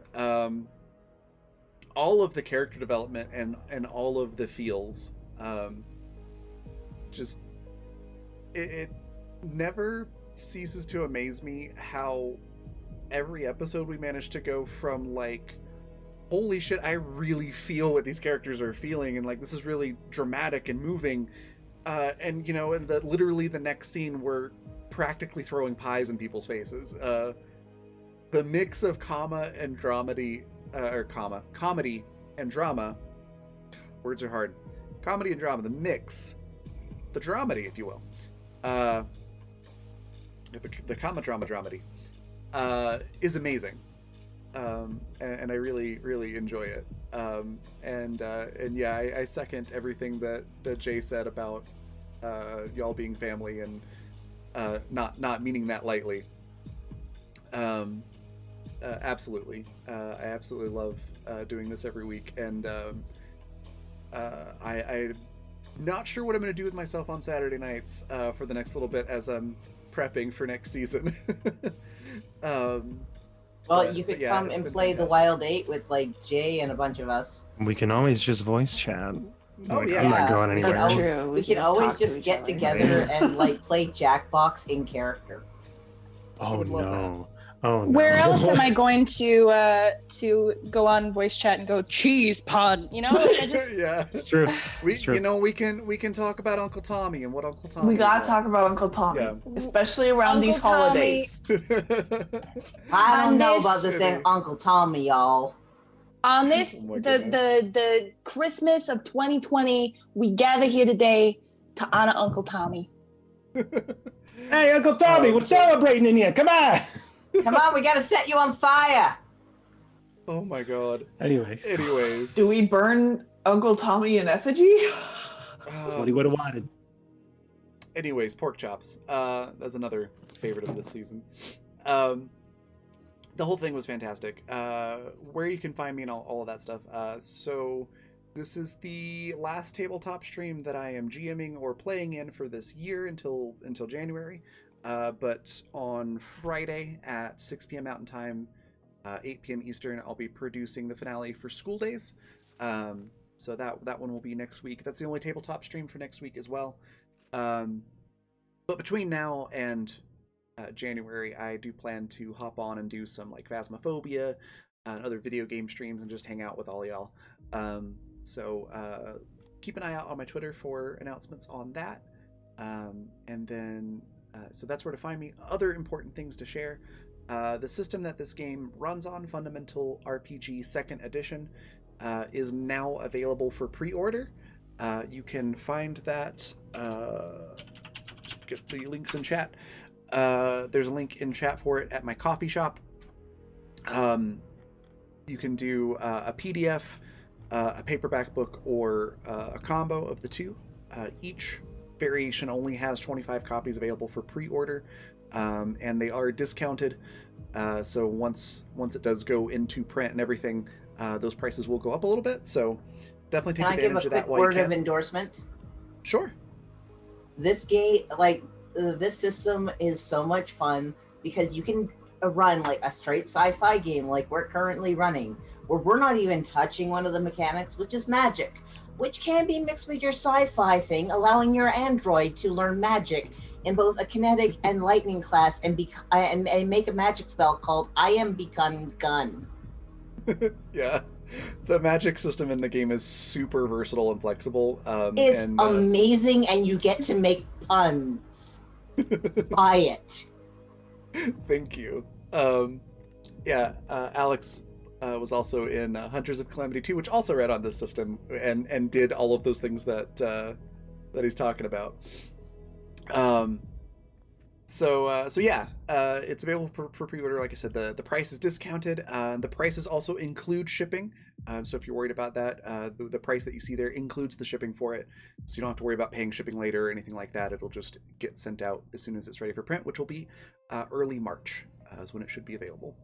And then also another sponsor, Intrepid, which you see in the bottom corner. It is IRL adventuring gear. So like athletic style clothing and casual wear that is designed to be very tabletop aesthetic. A lot of really cool stuff. Definitely check that out. It's at the same shop. At the top you can see the different categories for Fundamental RPG. Just click that one. For Intrepid, click that one instead. There's also all the emoji that we have for, or emotes that we have for Blackfeather Guild. You can get those as a bundle there in sticker form. So there's a lot of cool stuff. Definitely check that out. And then I think that is everything I have to share. I'll also throw out my link tree in case you want to look at any of the other stuff that I do. And with that, we're going to go on a raid. We got our raid cry, which is nobody's killing nobody today. It's not on the schedule. I'm wearing the white suit. And we're going to go raid. Let me just make sure they are still online.